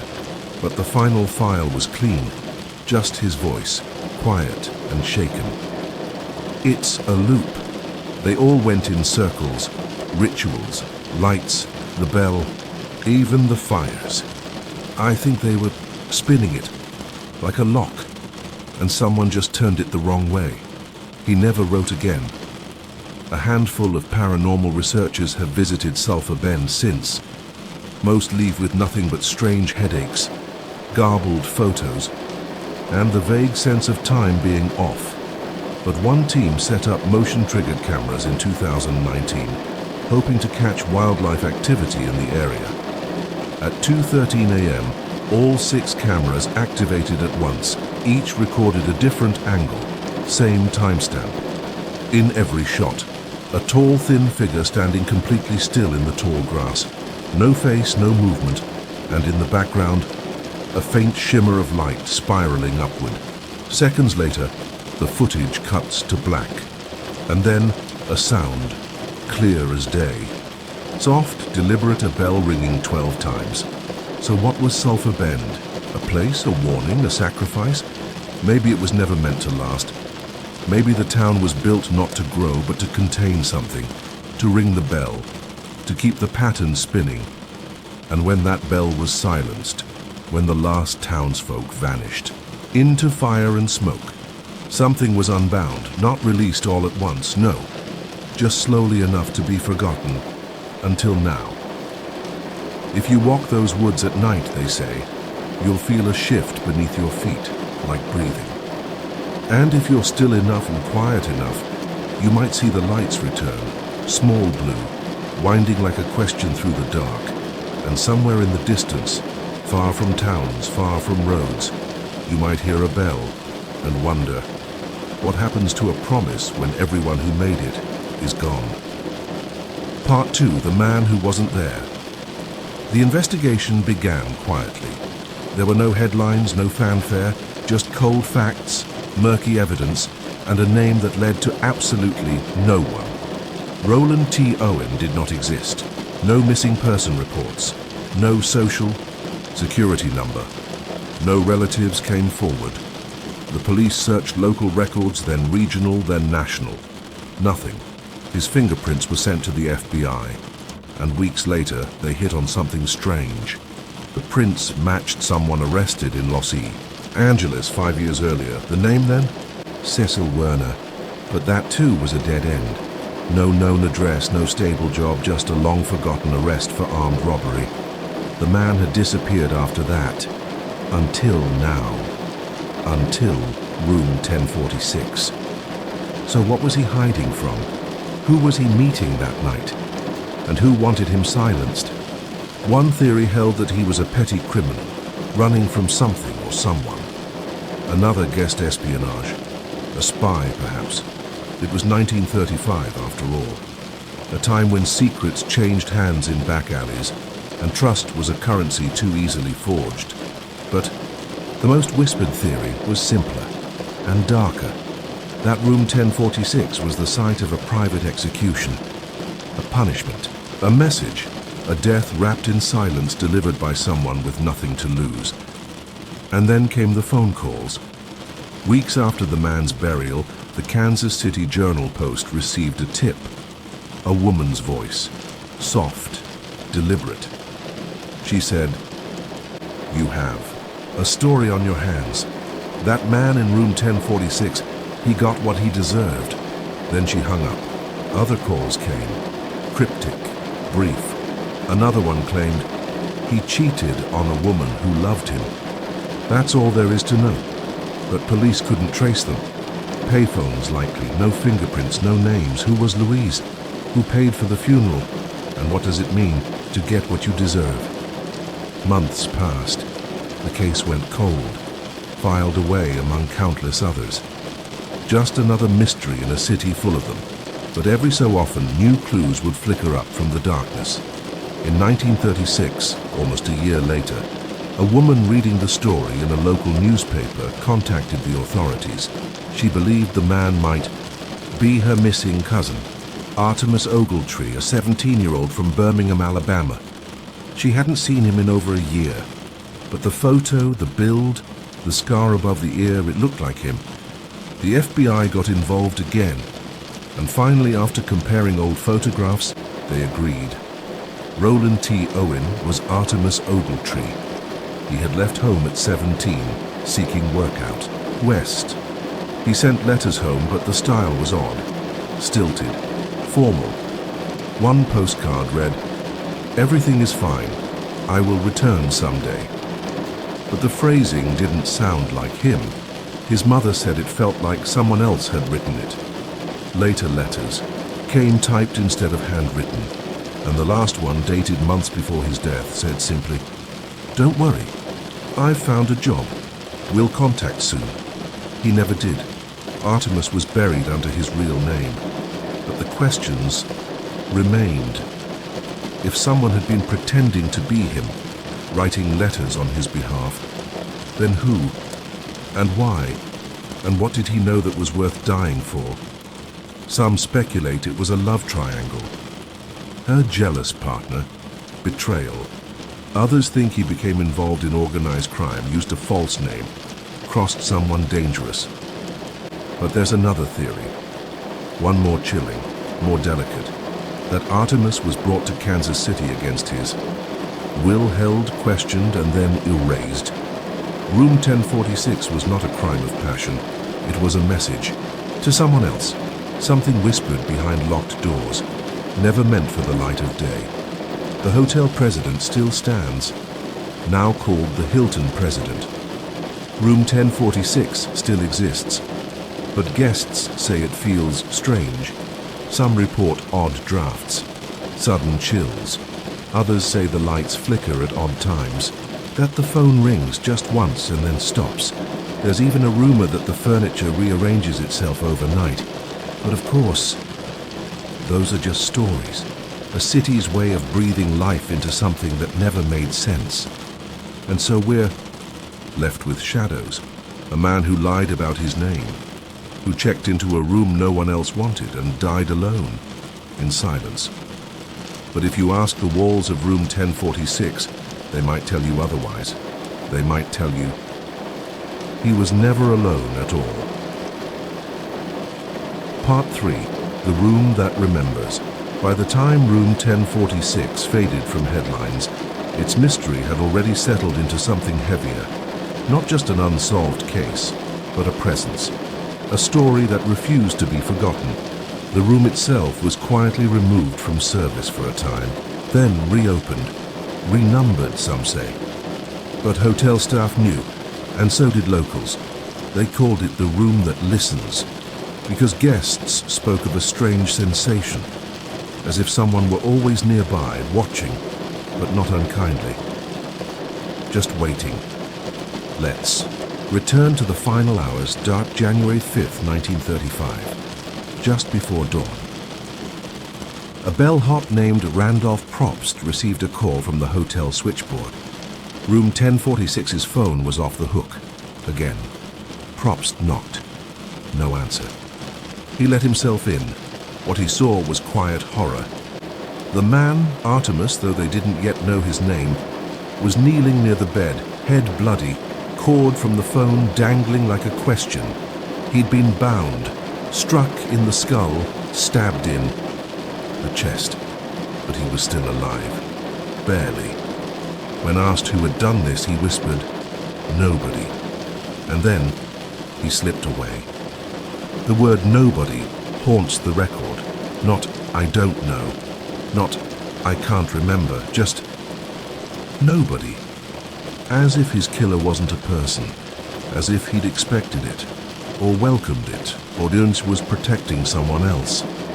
The room had no signs of forced entry, only the neatly folded towels, a few fingerprints, and a bottle of diluted sulfuric acid. Some say that acid suggests torture. Others say it's a red herring.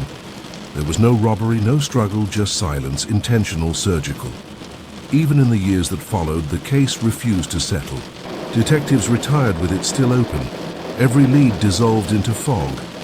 And then, there was the call. Decades later, in 2003, a man passed away in Missouri. His children were cleaning out his attic when they discovered a box. Inside was a collection of old newspaper clippings, all about room 1046, carefully preserved, tagged with notes in the margins, dates, times, theories, and beneath those clippings I was something stranger, a hotel key, old, rusted, stamped with one thing. 46. The family contacted authorities. The box was examined, but the man had never been connected to the case. No criminal record, no Kansas City ties, just a quiet life, and a fascination with a crime that no one else remembered. So who was he? A collector of morbid stories? Or something more? A witness? A conspirator? A survivor? The key was kept as evidence, but no charges were ever filed. And the man's name was never released. Just one more ghost, tied to a room that refused to stay. Silent?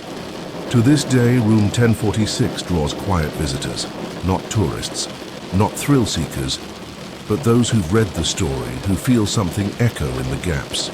Writers, insomniacs, people with missing siblings, or memories of someone who vanished. They come and sit in the lobby. They run a hand along the wallpaper. They look at the elevator and wonder, did Artemis know the moment he stepped inside that he would never leave again? In the archives of the Kansas City Public Library, you can still find his photograph. Young, solemn, eyes dark with something unreadable. Next to him, a scanned image of the handwritten police report. Its pages yellowed, the ink smudged, and at the top, written in pencil, one word circled twice, unsolved.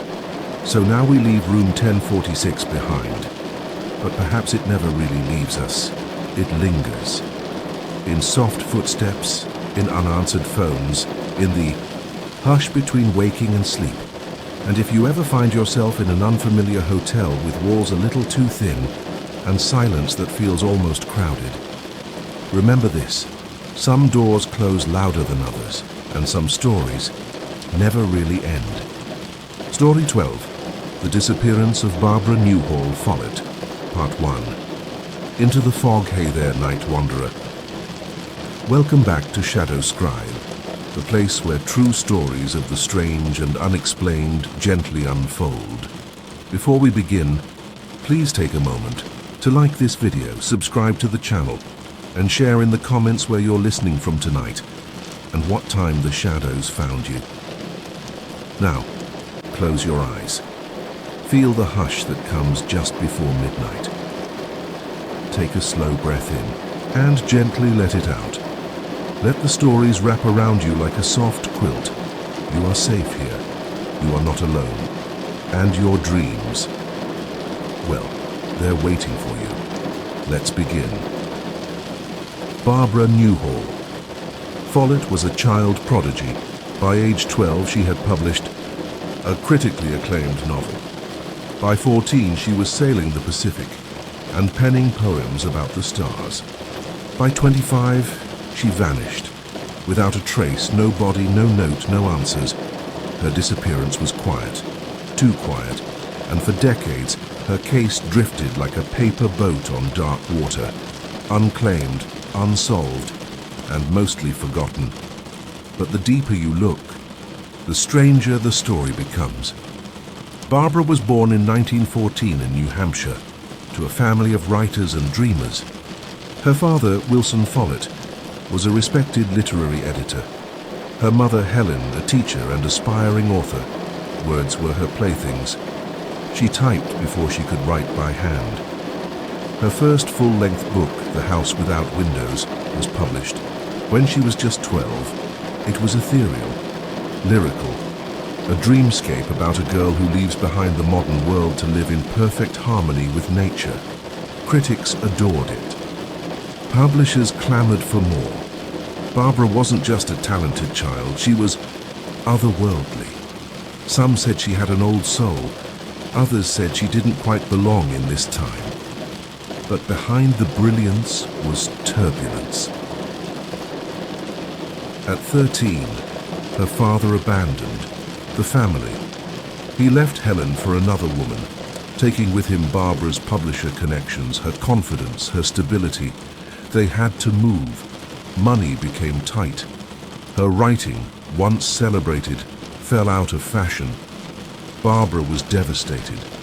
But she didn't stop dreaming. At 16, she began sailing with a crew along the East Coast and into the Caribbean. She wrote of seagulls and longing, of distant islands and lives half-lived. Her journals are filled with metaphors about being lost, adrift, pulled between two worlds. And perhaps she was.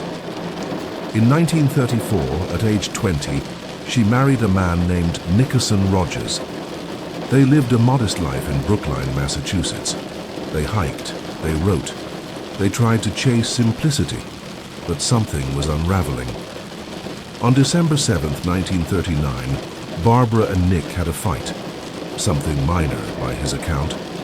He left the apartment to cool off. When he returned, she was gone. At first, it didn't seem ominous. Barbara had a history of disappearing for walks. She sought nature when emotions ran high, but she didn't return that night. Or the next, and soon it became clear. She wasn't just taking space. Barbara Newhall Follett had vanished. Nick waited 2 weeks before contacting the police. 2 weeks, no phone calls, no friends contacted, no letters left behind. When questioned, he said she had taken $30 and left on foot. No one ever saw her again. There was no missing persons report, no national headlines, not until years later. Some say it was because the world was at war. The shadows of 1940 loomed large, but others believe someone wanted her disappearance to be quiet. Barbara had often written about running away, about leaving society behind. One of her poems reads, "I will slip away like the setting sun, and no one will notice until I am gone." Was it prophecy or poetry? There are no known sightings, no confirmed remains, just questions and letters. So many letters. Her mother never stopped searching. She wrote to Nick repeatedly, asking for details, begging for honesty. But the answers never came. In one heartbreaking reply, Helen wrote, "I do not believe that she would have done this to me, disappeared without one word, unless she was dead." She later accused Nick of not doing enough, of hiding something, of being too calm, but the case was never reopened and no formal charges were ever filed. And so, Barbara's story slipped into legend. A girl who once wrote about worlds. Beyond this one, who lived in dreams and moonlight, simply stepped out of this life and into the fog. Some believe she died that night. Murdered, perhaps. Buried where no one would think to look. Others believe she escaped, started a new life, took back control from the world that had stolen so much. But one detail still haunts researchers. When police finally searched the apartment, they found her typewriter, still warm, still holding the last page she'd written, a story, unfinished. Part 2. Echoes and Theories. The winter of 1939 passed like a sigh through the streets of Brookline, and Barbara Newhall Follett did not return. The case grew colder with each snowfall, and yet beneath the ice of public silence, a quiet storm was building. Her mother, Helen, would not rest. She wrote letter after letter to the Brookline police, to private investigators, to anyone who might reopen the case. Her suspicions sharpened with time, and they all pointed in one direction: Nickerson Rogers. Nick, by all outward appearances, had moved on. He remarried, started a new life, rarely spoke of Barbara, but in her mother's eyes this was not closure. It was concealment. She wrote to him bitterly, "I do not believe she is alive. I believe you know more than you have ever said." He denied it, always calmly, always with just enough detail to sound credible. He claimed she'd walked out voluntarily, taken a small amount of money, said she needed air, but no one ever saw her walking. No bus tickets, no sightings, nothing. In 1948, 9 years later, Helen finally persuaded authorities to reopen the case. A quiet investigation was launched, but it went nowhere. Police noted inconsistencies in Nick's statements, but there was no body, no crime scene, no witnesses. Without evidence, there was no charge. Still, the questions refused to die. There are theories, as there always are. One is that Barbara was murdered by her husband, that the fight on the night of her disappearance was worse than he let on, that something violent happened behind that apartment door. Some speculate she confronted him about an affair, or his finances, or something darker. Her journals reveal a growing tension in the marriage, loneliness, regret, a quiet fear. But they do not say enough. Only shadows. Another theory, whispered by a few literary historians, is that Barbara orchestrated her own disappearance, that she wanted to escape a life of dwindling fame and silent frustration. She once wrote, "Sometimes I think about starting all over, somewhere far away, as a waitress or a dancer or even a ghost." Could she have done it? In theory, yes. She was brilliant, resourceful, restless, but her bank accounts were never touched. Her manuscripts, her books, her notes left behind. Would a writer vanish without her words? And then there is a third stranger possibility, that Barbara didn't vanish at all, that she was disappeared, silenced, covered up, some suspect government involvement. Barbara was outspoken about pacifism. She questioned authority. She had once written to a friend about watching the world prepare for war with cold dread. Far-fetched, perhaps, but in a time of mounting tensions and quiet espionage, stranger things did happen. There are even whispers that she assumed a new identity, placed under protection, or taken for reasons no one understood. Of course, there's no proof, just the usual ghosts, coincidences, missing documents. Silence is too perfect to be natural. And then there are the sightings. Beginning in the late 1940s, a few letters surfaced anonymously, claiming Barbara had been seen in California. Later in Oregon, a librarian, a recluse, a woman who refused to speak of her past. None were confirmed, but one description stood out. She speaks like a writer who buried her words. That line still echoes in forums, in case files, in dreams. In 2019, a researcher uncovered a trove of Barbara's unpublished writings. Letters, stories, scraps of poetry, all tucked away in forgotten archives. Some were dated mere months before her disappearance. One fragment reads, "There are places you can go where no one will follow. Not because they can't, but because they don't believe you're still walking." And another unfinished line, "I will find a new story, one they cannot read." To this day, no death certificate exists, no grave. Just her name, still. Listed in some databases as missing person, status unknown. Her story remains open-ended, just like the novels she never got to finish. There's something chilling in the quietness of it all. No screams, no police tape, just stillness. A girl who lit up the world with words and then fell silent. A silence that somehow still speaks. Part 3. A life unwritten. The years passed, and the world, so vast, so busy, moved on.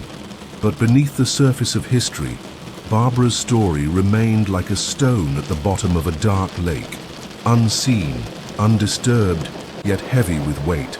And for those who still remembered her, the ache never fully healed. Her mother, Helen, would go on to write several books, but none so personal, none so aching as her private letters to a daughter who never wrote back. She died in 1970, having never learned the truth. And as for Nickerson Rogers, he lived into old age, never indicted, never pressed. He died in 1980. His silence stretched over 4 decades. Some say that says everything, others still aren't sure. Barbara's name has resurfaced over the years, not in police reports but in strange corners of literature. Writers and researchers speak of her like a phantom, the girl genius who vanished without a trace, like a character, from her own unwritten novel. In 2000, her story was revived by biographer Stefan Cook, who published long-lost letters and journal entries, and with them came a surge of interest. Still, no new evidence, only new eyes reading the same shadows. But something curious emerged from those letters. A new side of Barbara, one rarely seen by the public. She was weary, exhausted by the expectations of brilliance, disillusioned by fame that came too early and faded too fast.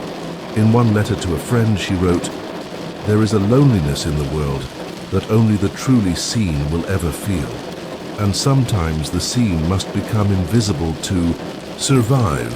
That single line, so quietly devastating, seems to echo long after the page ends. It leads us to a question that resists an answer. What if Barbara did not vanish in fear or violence, but in choice? What if she let go? Not in despair, but in defiance. A final act of authorship, to disappear into the margins. Not a victim, but a writer who reclaimed her own ending. And yet, even that reading leaves questions, because disappearance is not peace. It is an ache that multiplies. It leaves behind those who loved her, those who looked for her, those who still wonder where the final chapter went. There are strange footnotes. 1957 library card in Santa Fe, signed by a woman with Barbara's exact signature. A letter sent to a literary agent in New York, no return address, just a poem enclosed. It read, "I live between the comma and the end." Not erased, just never turned in. But like the rest of her story, it ends there, just a whisper. Today, Barbara Newhall Follett is sometimes remembered in classrooms as a cautionary tale, as a literary mystery, as a fleeting light. But there's something hauntingly alive in her words, something that refuses to settle. It's as if her voice still walks beside the ocean, still types by candlelight, still slips through alleyways on foggy nights. Maybe she is still out there, in some form. A breeze through pine trees, a flicker in an old lighthouse, a name that rings faintly when no one is speaking. Or maybe she was always meant to be part story, part silence. We may never know what happened that December night in 1939, whether Barbara's ending was tragedy, triumph, or something stranger still. But perhaps that's the point. Some stories are not meant to resolve. Some remain forever between the lines. So if you ever walk near the sea and feel a sudden chill or hear a whisper in the wind that sounds like poetry, pause a moment. She may be near, not gone, just quietly watching from the pages that never made it to print. And so, the final shadows fade for now. 12 stories, 12 truths, or almost truths, woven in darkness, drifting like fog across your thoughts as you rest. Beneath the quiet weight of night, each tale left something behind, didn't it? A name, a whisper, an empty room. Or just a question that still stirs in the space between dreaming and waking. You've traveled far this evening, through lost cities, missing persons, and pages no one ever meant to turn, and yet you're still here, still safe, still drifting. That hum in the silence, that's just memory settling, that breath behind your own, only the past, remembering you. So close your eyes, night wanderer. Let the questions rest. Let the strange feel soft now. Let the stories fold themselves into your dreams. Like paper boats on black water, you made it through the dark. And morning is just a few dreams away. But before you drift completely, if these quiet hours brought you comfort, please take a moment to like this video, subscribe to Shadow Scribe, and share where in the world you're listening from tonight. Your voice helps keep these echoes alive. Until next time, sleep deeply, dream darkly, and remember, not every shadow means danger. Some just mean something is waiting to be known. Good night.